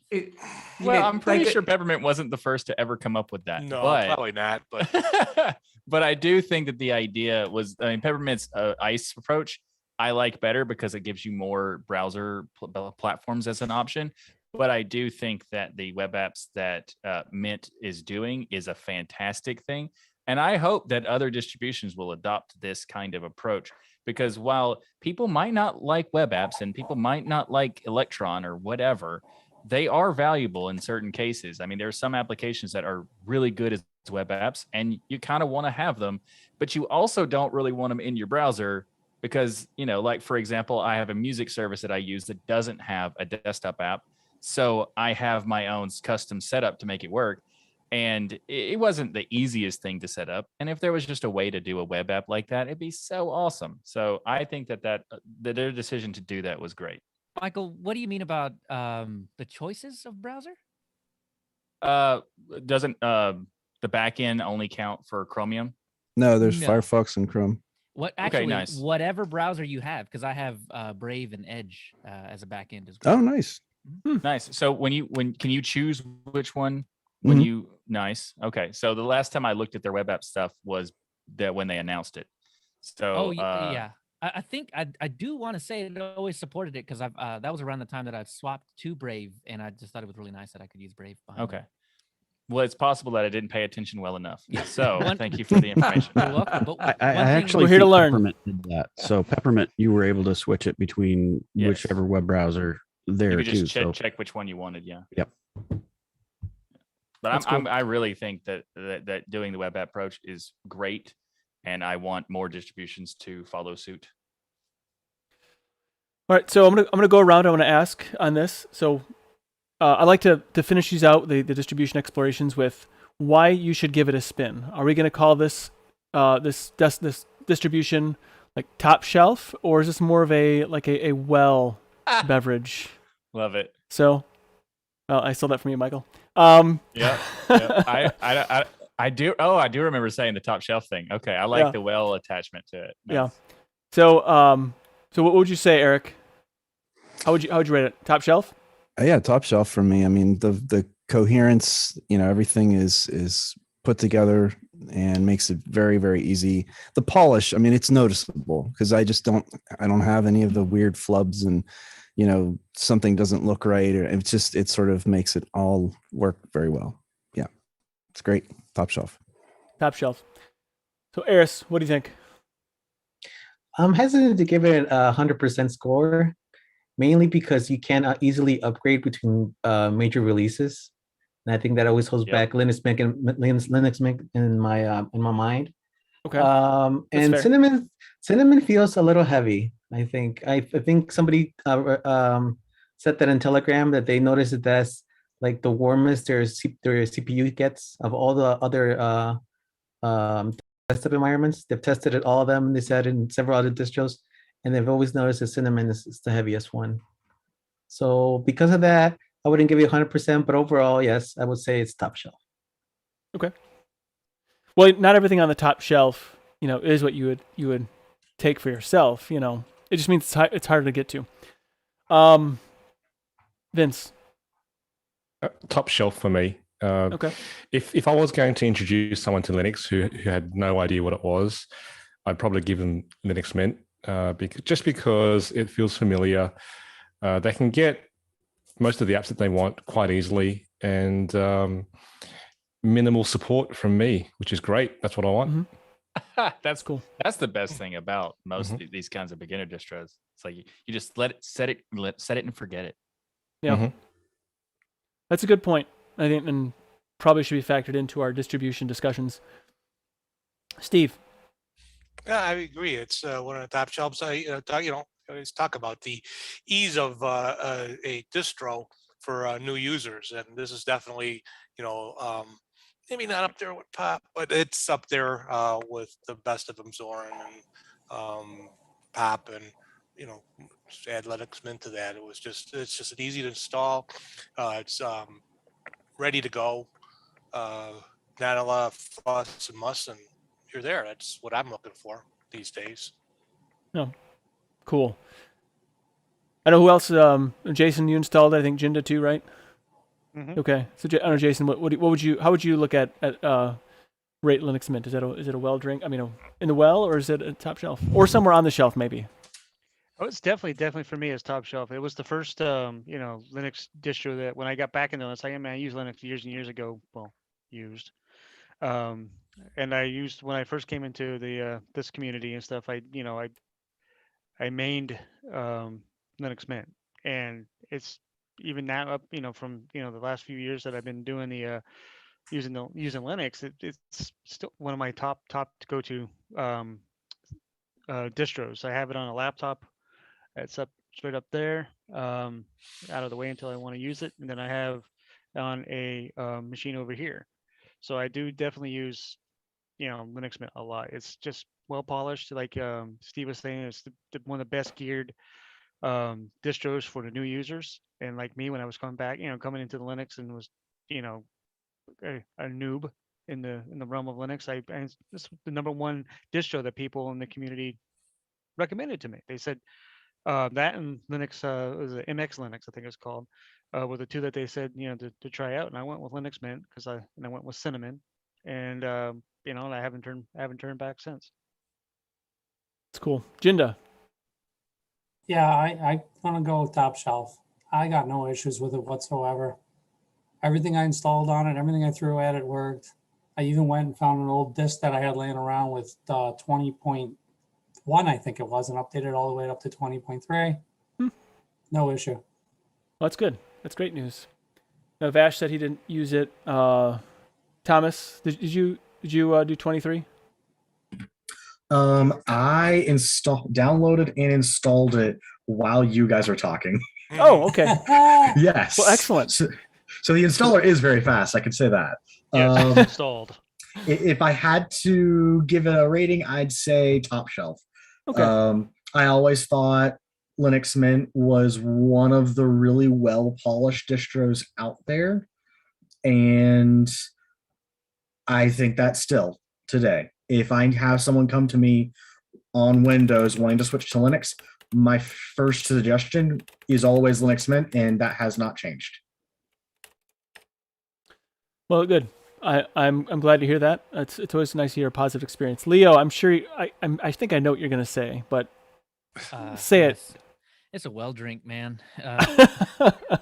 No way. Top shelf. I use it. I've been using it ever since I started recording stuff. I did it on Mint. I mean, the Ubuntu 2004 base is fantastic. Cinnamon is pretty darn good. I think Eris was talking about slowdowns. It might fall under GPU acceleration issues that will increase battery usage and things like that. But yeah, top shelf. And Thomas isn't listening, but I need to do this kind of shout out thing because he's wearing a Fusa shirt and got a groovy gorilla it. So yeah, Thomas, I'm talking about you. You're wearing the Fossa. I got the gorilla. That's awesome. That's awesome. Excellent. Dan? Yeah, I'm gonna cover up Lenny's ears because he uses Ubuntu. Anyway, though, no, seriously, Mint is top shelf. It's something that you could stick in front of somebody and they could, with minimal support, like other people have said, that they could just take off and use it. I think it's got some great applications that come with it that you don't get anywhere else. Things like Warpinator and Hypnotics, and we talked about the web apps. Those are great. I mean, all of those things are curated and come ready to use. Yeah, I think that's what makes it top shelf is the extra attention they give and, the applications that come with it. So definitely one of the go-tos. All the extra thingies. Yeah, and thingy. Yeah, don't forget thingy. Adam, did you use take the time to install Linux Mint? Nope. Okay, that's right. You don't have to vote then on it. Jill, how would you rate Linux Mint? Oh, absolutely top shelf. That's excellent. In fact, for the reasons I mentioned earlier, it's one of the top distros that I introduce my students to Linux with.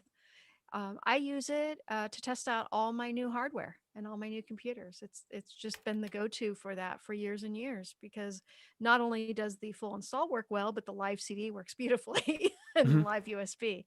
So yeah, it has those little touches that are really good for beginning users, like Warpinator. That's top notch, especially for new users and Excellent. advanced users alike. Totally agree. Norbert, how would you rate Linux Mint? Something that I really appreciate about Mint and Zorin as well is that if you go with another flagship, but for example, the XFCE flavor, you don't have to do that many compromises. For example, if you install Mint and you Mint with any desktop, you still get the same software center. And even on Zorin, both their GNOME and XFCE versions have the same software center, which is, for example, on Fedora, if you install a DE, you will get, of course, the software center of the DE. But I prefer XFCE. But if you install Fedora with XFCE, you get DNF Dragora, which is not really as user-friendly as, for example, GNOME software. So I really appreciate how they take care to have their other versions to be really close to their cinnamon flavor in terms of user experience. Someone mentioned the GPU issues, and I remember something was on Destination Linux mentioned about how there was some, I'm not sure if composition problem or something like that in GNOME 2, and that was fixed in GNOME 3, but after Cinnamon was forked, so it's still present in Cinnamon. Can someone remind me of what that issue was? They have a issue of single threaded shell. Hmm. Like their DE is a single threaded system, whereas GNOME fixed that in GNOME 40, and Cinnamon is a fork of GNOME 3.4, I think. And that's like 10 years ago. So they inherited that problem. That's one of the reasons people have seen some slowdowns depending, but there's other factors that could cause it, like the GPU thing could be a thing. But the common that I've seen, my personal experience, was the single threaded. Is this a significant issue in every day-to-day usage? Is it significant? It depends on what someone's doing. If they're doing like really intensive things like AutoCAD or something like that, maybe. But for the most part, they'll probably not notice it, and the average user would definitely not notice it. It depends on how much they're trying to push their machine. Like I would notice it because I was doing video editing and things like that. It starts to slow down depending on what editor you're using and things like that. But overall, probably not. Well, all in all, I also have to put it on the top shelf. It's become very synonymous with Linux itself, I think. Okay. Well, cool. But if I were to install it on anyone's computer, I might just sneak the Papyrus icons on their system as well. Yeah. But that's my only complaint, the icon set. I got you. Everything else is great about Mint. Well, good. So top shelf. All right. Yep. Colin, how about you? Oh yeah, top shelf, no doubt about it. And I was going to mention with the issues that Norbert was just talking about, Linux Mint do have a Mutter rebase planned in future releases. So I don't know if that's a plan to solve some of those problems that Michael was just talking about. I'm not sure. If they're rebasing on Mutter 40 or higher, they will automatically fix that to single threaded thing. So that's fantastic if they're doing that, because that's great news. That's one of the only things that I have an issue with. And if they were to fix that, that would solve a lot of problems for some people. Yeah, it doesn't specifically say whether it's that problem or not. They did start off with saying window animations were reviewed, tuned, and simplified. This was done with the scope of an upcoming Mutter rebase. So I don't know what. I've talked to some people who are involved in that who said they are working on trying to do a fixing of the single threaded. They didn't mention that part, but that does make sense that would be kind of connected.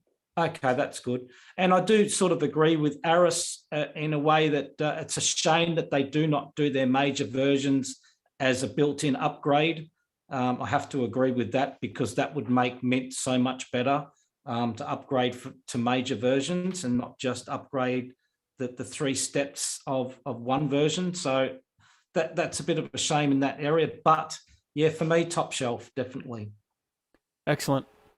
James, did you get a chance to run Mint? I don't recall. I haven't got old man brain. I haven't installed it recently, but in the past I have used it briefly. When I was first starting out with Linux, I was distro hopping a lot, just trying out the different ones. And it was that, and I think what was it?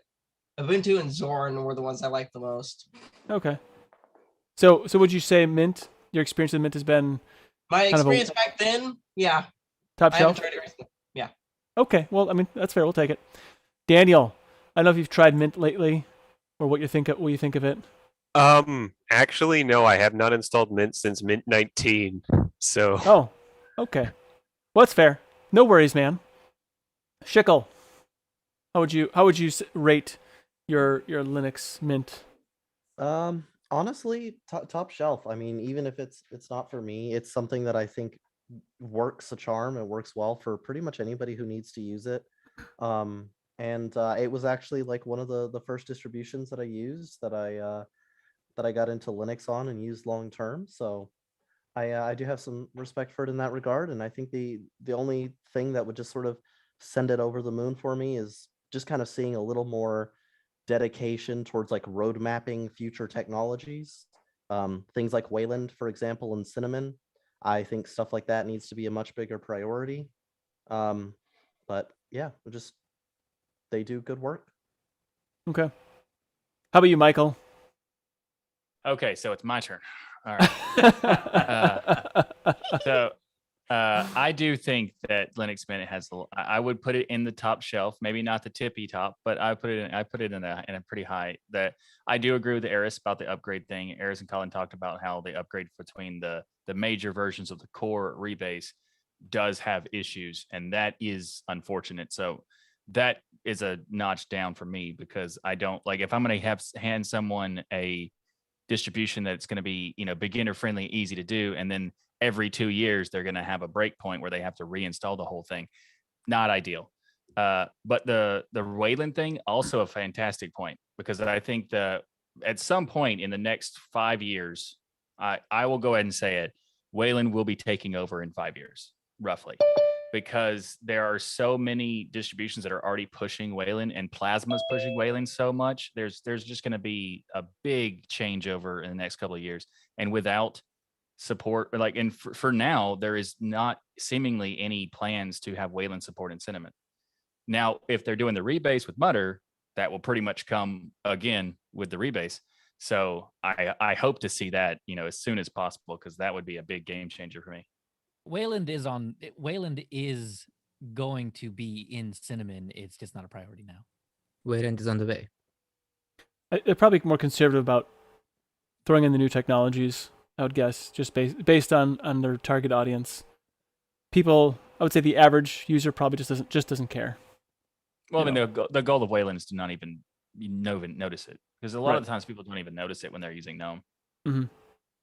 On the other hand, there's a lot of security benefits when using Wayland, so that might be a good reason to switch to it soon.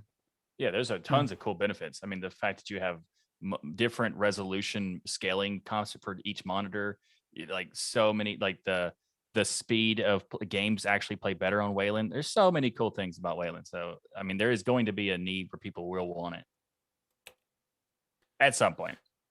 Yeah, it's almost there for me. Almost. It's so close. Just a couple little things. Mm-hmm. Scrapjaw. I don't know. Have you used Linux Mint?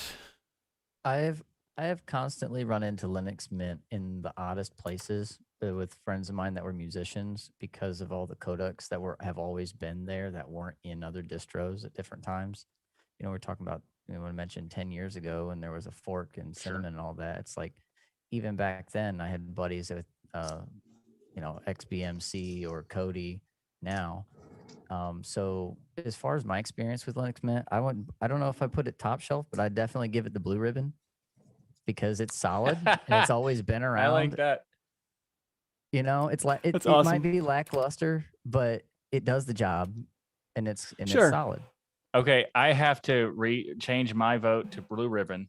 I agree with that. That's fantastic. And also that needs to be added as an option to the future of the Linux Saloon. That's fantastic. We're always, Come on, we're always Linux Mint- expanding Linux our Mint's more of a selection. Craft beer, like like an IPA. I'm just gonna throw it out there. We just need to come up with some references of what tier do we have. We'll work on that between the next show. If you have suggestions, send them like- to suggestions@linuxsaloon.com. So it's definitely not a stout because it's not that bloated. So I do like a stout. Yeah, and it's not Budweiser's. It's not Budweiser. It's not watered down either.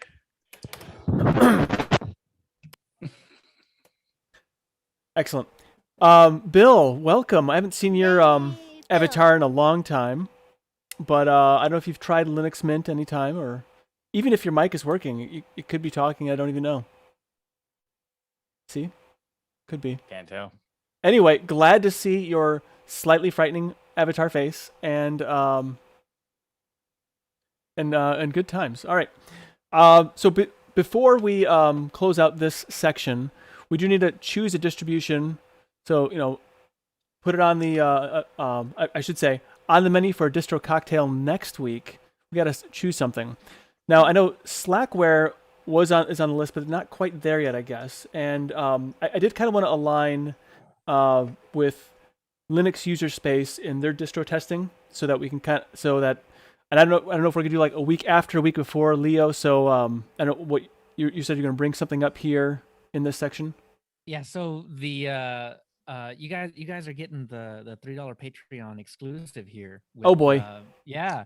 So MX Linux is gonna be our next distro that we go for, but we do a month. I mean, we spend a ton of time trying to figure out what's what on a distro. So that episode won't be out until February the 14th. So I don't know if we want to, if we want to do the Saloon way early, or we want to wait a couple episodes and Probably wait a drop it couple then? episodes then. Yeah, because I want to make sure that it lines up with about your release date, whenever your official release date is, so that there's some synergy about it. We can like tease it ahead of time. That's what's coming on Linux user space. And then we talk about it, and then you can kind of get the full whatever without spilling the beans, because we don't want to, however that works. It's a good thing it's just us here and nobody knows about that. I know, right? It's Nobody- true. Figured out. And also, since you're going to release it on the February 14th, you'll be able to find out what they think and did they give MX Linux a Valentine? Right. Oh yeah, did they love it? Like, Yeah. I'm planning on sending them those little chalk hearts that taste terrible. I love those things. Come on. Well, so Good. mixed bag there. Yeah, It's like candy Monday. corns on Halloween. They're harder Monday, to read though. these days. I don't know what's going on with those candies, but they're harder to read. Have you noticed that as you get older? I have to agree with Leo. They're called candy, but they're not good. Yeah. So Monday, though, I don't know if you want to sync up on this at all. And I know Nick's came up recently-ish in Yes. the history, but that's what we spent our last month on. So we just did Nick's here. So I guess Slackware though has been released, but you guys aren't doing that yet, are you? It's not quite released. It's like released. Oh, it's an RC3. Oh, I got all excited. I saw it. I just We stopped got reading excited after the too. 0.0. So here's the thing about it, though. We had the lead dev of Slackware on linuxquestions.org actually kind of divine that the 17th, so in 2 days, would be a really good day to release. He didn't say that's the day it was going to release, but he did say it would be a really good day to release it. So, not sure. So it may be another episode of Lust before we get to see that one. Did you say why? No, well, actually, he said he can't release it on a weekend because he was yelled at before because the news outlets ignore you if you release on a weekend. That is true. As a news outlet who releases an episode on the weekend, I do not look at anything until the next weekdays. So Monday, maybe.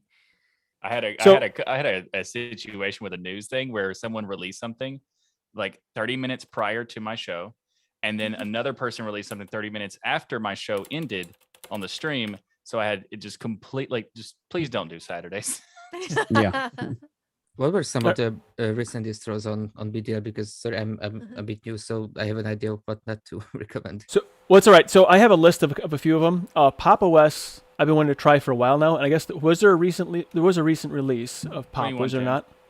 So I would like to do. 10 So in what December? I'd like to do is either Pop, or I don't know if Solus had a recent release also, and I've not tried Solus in a while, and I need that. I want to try it for a selfish reason, but also Gecko Linux is another one that was released recently.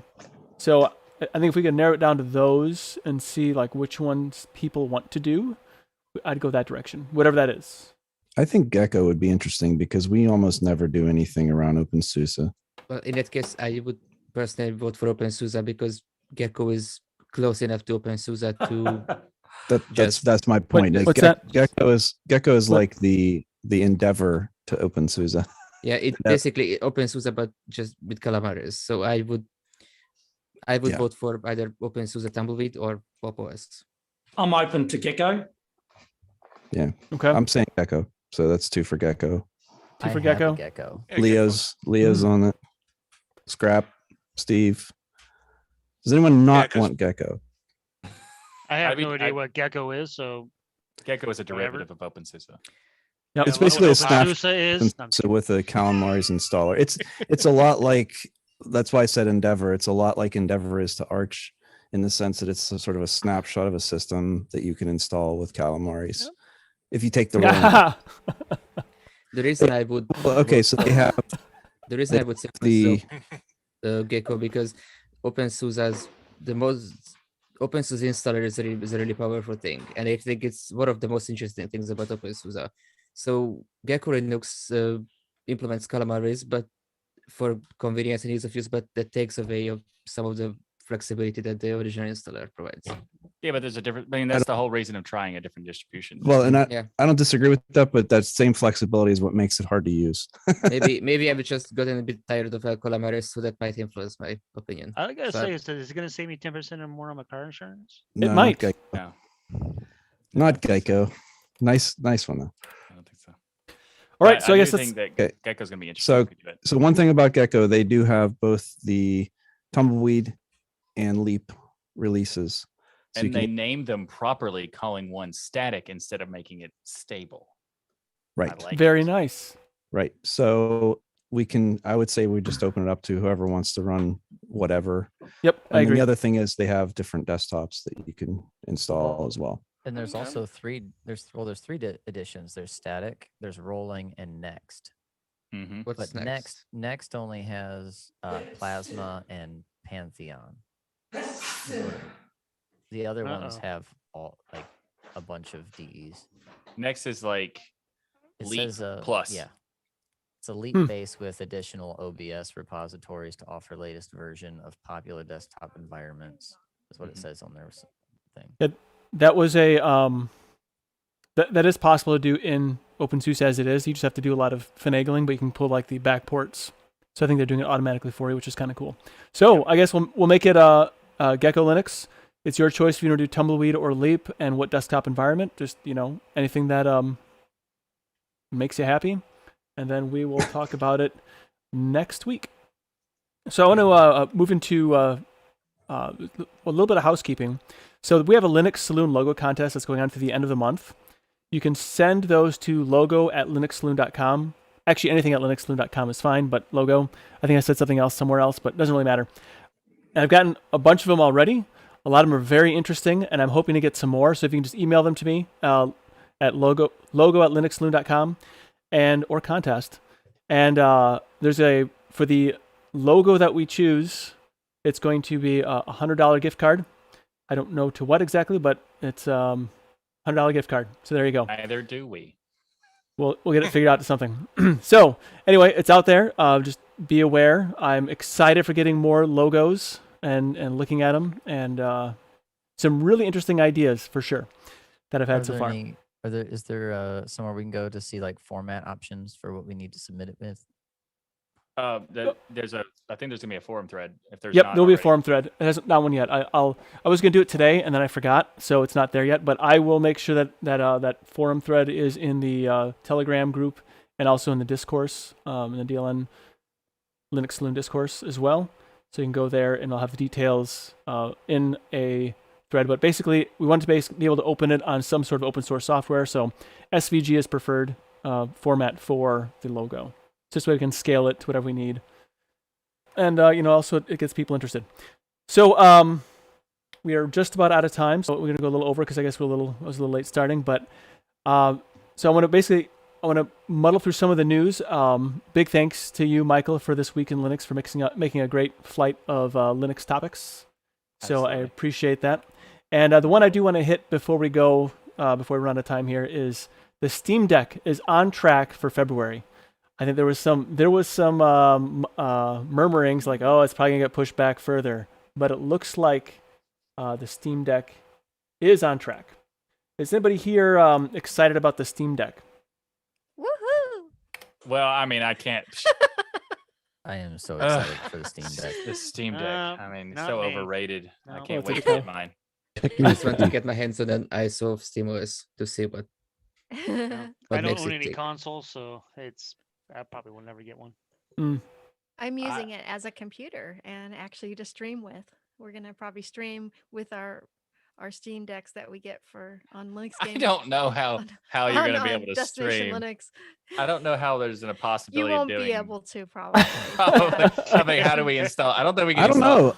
Oh, the OBS Flatpak, maybe. I'm Yeah, not sure. actually, You can it'll be a always just flat get a pack. capture card. Yeah, Yeah. Jill, I think you might have some success there, honestly. Yeah. I mean, if you it's got a dock lot of it, horsepower. you dock it in the USB-C dock. Yeah. Yeah. No reason you can't add, Absolutely. camera and all that stuff that you need. Yeah. It's crap. Is that one of it's those powerful dragons? enough for that. Yeah. No, it's a leopard gecko. Leopard gecko. Okay. See? Yeah, I've actually thought about the Steam Deck more. I know it's terrible and gamers will hate me for this, but I don't. I think it's more interesting because it's such a small computer. That's 100%. That's going to yeah, be way for more sure. useful for that. I really don't see it being that great of a gaming device, but it would be a spectacular little computer. Yeah, exactly. That's the only thing I would, if I ever were to get one, that'd be what I'd use it for, and that's why I'm not gonna get one because I already have bajillion computers. I want to If paint mine if gray. You need a portable gaming device, just get a Switch or your phone. Really, that's. I don't wanna- really game, so I want to get it, paint it beige, and put a Commodore 64 logo on it, and just make that my portable 64 on the go. oh, I am so tempted to go get a Commodore 64 again. I miss my old one. And actually, there's one other thing that I thought would be interesting to talk about. It looks like HumbleBundle is removing Linux from supporting Linux essentially from the Trove and whatnot. Only the Trove. Only the Trove. Mhm. So I don't even know what that is, but It's very Well, Mac and specific Linux. and weird that it's a problem, but it is a problem because there's a potential that they might do it more, but they've clarified that it is just the Trove, that if you get a game from a Humble Bundle or you get a game from the store or even the Humble Choice, you still get Linux downloads. They're removing Linux downloads from the Trove section, which is being renamed to the Vault section, which is just a bunch of extras that could be anywhere between 50 to 70 indie games that you could download. Right now, if you get Humble Choice now, you can still get the Trove until February 1st. But the only reason that you can't get them going forward is that they're doing their own special Humble launcher, which is Windows only. So at that point, you wouldn't be able to get it just because the launcher. So they're just being more annoying with making yet another game launcher. I kind of saw this coming quite a while ago when I heard about them being acquired by Ziff Davis and IGN specifically, and it's kind of been an over the years. There's been some more moves to this kind of thing, not just against Linux, but generally like providing. Initially they were a pay what you want, pay what you can kind of thing, right? I think the minimum was $1, but you could pay whatever you want. And then after a while, they kind of changed their model to like, well, you can pay $1 for these and $10 for these and $20 for these. And while they're still, pretty good deal for gamers and, buy from them were actually just Steam keys. And so the idea originally was about having DRM free copies of games that you buy from them, but that kind of started to go away as well when you got more Steam keys rather than the actual downloads, because the original Humble indie bundles, as they were when they first came out, the first, like, I want to say 5 or 6 they all had DRM free options. And then over the years they started adding, well, you can get these games, but when you get the game, you're just getting a Steam key, which kind of flies in the face of the original idea. And so I'm not particularly surprised that more of this is happening, not necessarily from the anti-Linux, because this also affects Macintosh, but not from just that perspective, but locking things down behind their launcher and their service and such. It's just sort of the nature of the beast, and that's the way they've been going for quite a while now. I agree with the launcher thing being an issue of like locking stuff down for no reason. But I think the other parts are totally fair. I mean, the whole Humble Indie Bundle, if you remember back in the day, like 2009 or whenever they started doing it, there was many months in between each bundle. There was Correct. only like one or like maybe total of 12 games you could get. That's just not sustainable as a company. And having, basically all of them claim to be DRM free, that means that you have to limit your selection massively, because you're not going to be able to convince all these developers to do DRM free stuff. So, and also the idea of having the tiers where you pay a little bit more to get the thing. While I understand that that's not how it worked, the $1 for all the games, also not sustainable. So those decisions I'm okay with. And the recent thing where they tried to change the way it all structured, and then that had a big blowback, and they decided to go back. I think the decision they went to go back to have the current structure for the bundles now is probably the best option, where there is a level of choice, but there is a minimum that's more reasonable. And the fact that people couldn't, I don't like the idea of saying nothing to developers or, nothing to Humble. Also not really practical, because they're bringing you the games. But I think there is something there of saying they should have some of these as not compromises, but just growth in the platform to provide more games than they could have.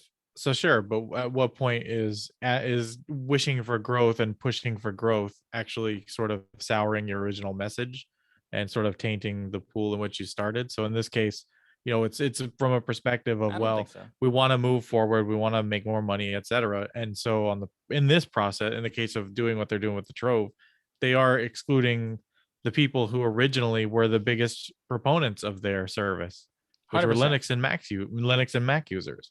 I agree And with that part, but they've I don't think basically just kind of crapped on the people that were really supporting and really enthusiastic about them. And over time, they've chipped away at the enthusiasm and basically provided, like, here's a budget way to make your Steam library bigger that you'll never play, right? And so it's That's like, true. so it's, at what point are you actually making a positive change?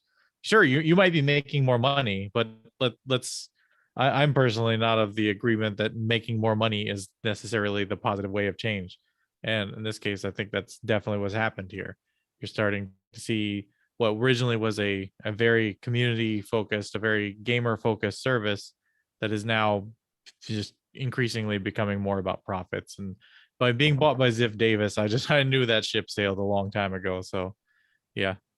I don't disagree with the idea that they're pushing more towards profit. I think this is a good example of them doing something that is not positive. Like, there is no positive spin to say that we're going to lock it down to Windows. For what reason? All these games are DRM free and are also available. And are available on the other platforms. Yeah. Why would you do that? So this particular topic, 100%, this is weird, and there is no justification for it. It's just to say that all of the other things don't necessarily mean anything. Because the DRM free is a very small percentage of games, and if they were just to stick with that forever, that wouldn't be practical. But well, they could stick with that. They could stick with that forever. They just wouldn't be huge. Like, there's nothing wrong with being a small player in the community and just like keeping your actual soul in the process.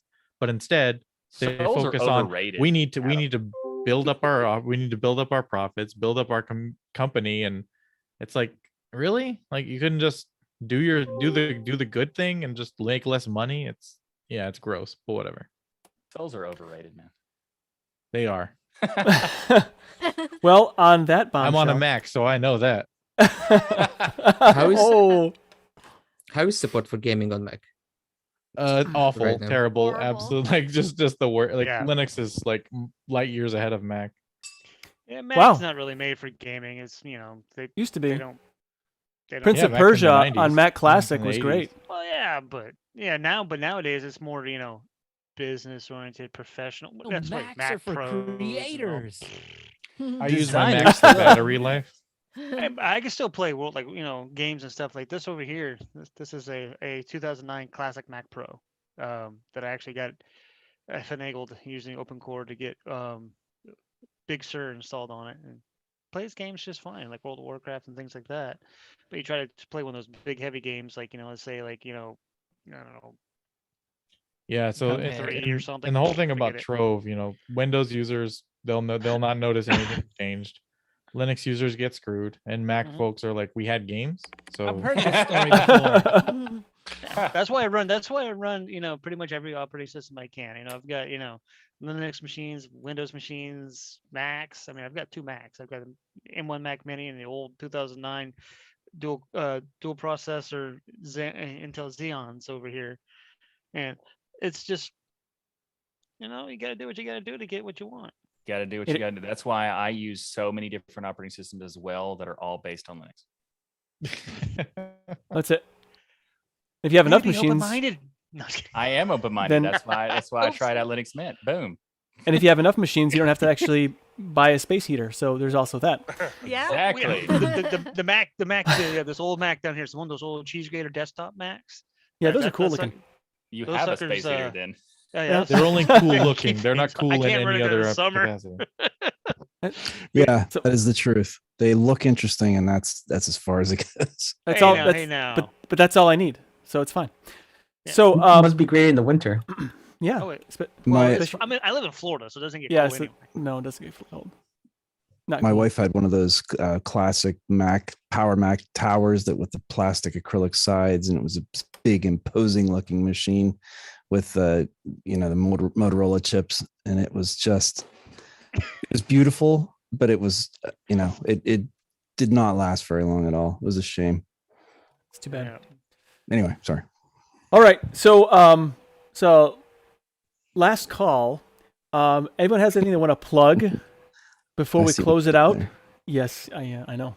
Before we close it out, like if you have any like a podcast or a show, I know Steve tomorrow I have morning. something in the morning, I think. Yes. And so that's at 9 a.m. Eastern, or Eastern. 8 a.m. for people who live in Central time zone. People still live in Central? I'm just kidding. Some of us, yes. Or 6 a.m. Pacific for me. 6 a.m. Yeah, wow, yeah, that's quite early. Yeah. So Well, that's a you're real. a teacher. You're up early anyway, so. Yeah. That's right. Well, excellent. So I hope if you can join. Join Steve tomorrow. Make sure you troll him in the comments. It's always a lot of fun. So Vash, you have a new video coming out? Yeah, I'll be posting ones here in the not too distant future on I believe LogSec. Finally, I finally got my audio issue figured out. I think there was 2 different issues going on, but I got it figured out. So that Excellent. should be coming out in the not too distant future. Well, make sure you post that on in the I always said the Linux Saloon Telegram or Discord. You can telegram.linuxsaloon.com will take you there. But for those that aren't already there, Dan, you've got you have another release coming up. I just got the notification like an hour ago. We do. Leo did a fantastic job and got the show edited, so patrons get early access, and it's available for them. And Monday is our release date, so you'll see a new episode where we talk about NixOS and the history behind it. So that's What show is that? That would be Linux User Space. You can catch more linuxuserspace.show. It's a nice palate cleanser for after Steve's stream. Trust me. Wrong. Poor Steve. Yet Adam shows up. And so I guess that was a plug for Leo as well. So Yes, it is. and Jill, you have a Linux Gamecast as well as Destination Linux tomorrow. So what else? Yeah. What else? So for those, which I'm sure everyone has heard of it, but if you want to give any information on that, plug it. Oh, yes. So we go live tomorrow at 1 p.m. Eastern. And Michael Tennell is the... Oh, yeah, I'm on that show too. Yeah, with me and Michael and Ryan. Oh, there's other people with you on that show? Yeah. It's hard to tell sometimes. She I think everybody overshadows shows up us. to that show just for Jill anyway. I mean, We do. That's why we're there. Well, she's the adult in the room. well, That's Jill and true. her penguin army that you can see behind her. Exactly. Penguin arm. We actually have a special interview coming tomorrow. Yeah. So we're going to be joined by somebody from KDE to talk Ooh. about the roadmap for KDE that's coming up. So that's going to be fun. That's awesome. Mm-hmm. That's good to hear. Now, Thomas, I don't know if you had anything new about Draugr OS that you wanted to talk about. Real quick though, no dissertations, just real quick. Okay. One sentence. Draugr OS 7.6 confirmed using Pipewire. Excellent. Pipewire for Draugr OS. That will make everybody happy, especially Michael. And More Pipewire, please. More Pipewire. Yes. and then Colin, I don't know if you had anything you want to talk about as far Yeah, as I'm your. wondering if Colin's ever going to do another video. He just did one. I watched it today. No, I'm going to be spinning up a couple more ISOs and I'm going to reinstall my system. So I might be off grid for a bit. Okay. See how we That's go. fine. So if that goes well, then I'll be probably up and running like I normally am, but we'll see. So Got some it's all plans. good. So Leo, see that hand? Yeah, that I yellow almost hand. forgot. So on the opposite Tuesdays that we record, we do a live stream where we kind of gather all the stuff together. And so this will be this Tuesday. What is it? 6 p.m. Central Time. What is that?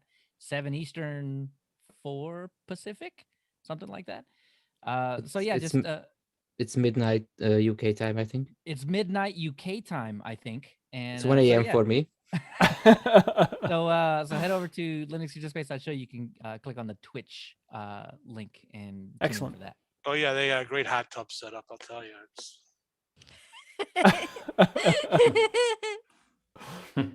And if anybody else had anything else that someone to plug, if not, nope. Oh, Norbert, fire away, buddy.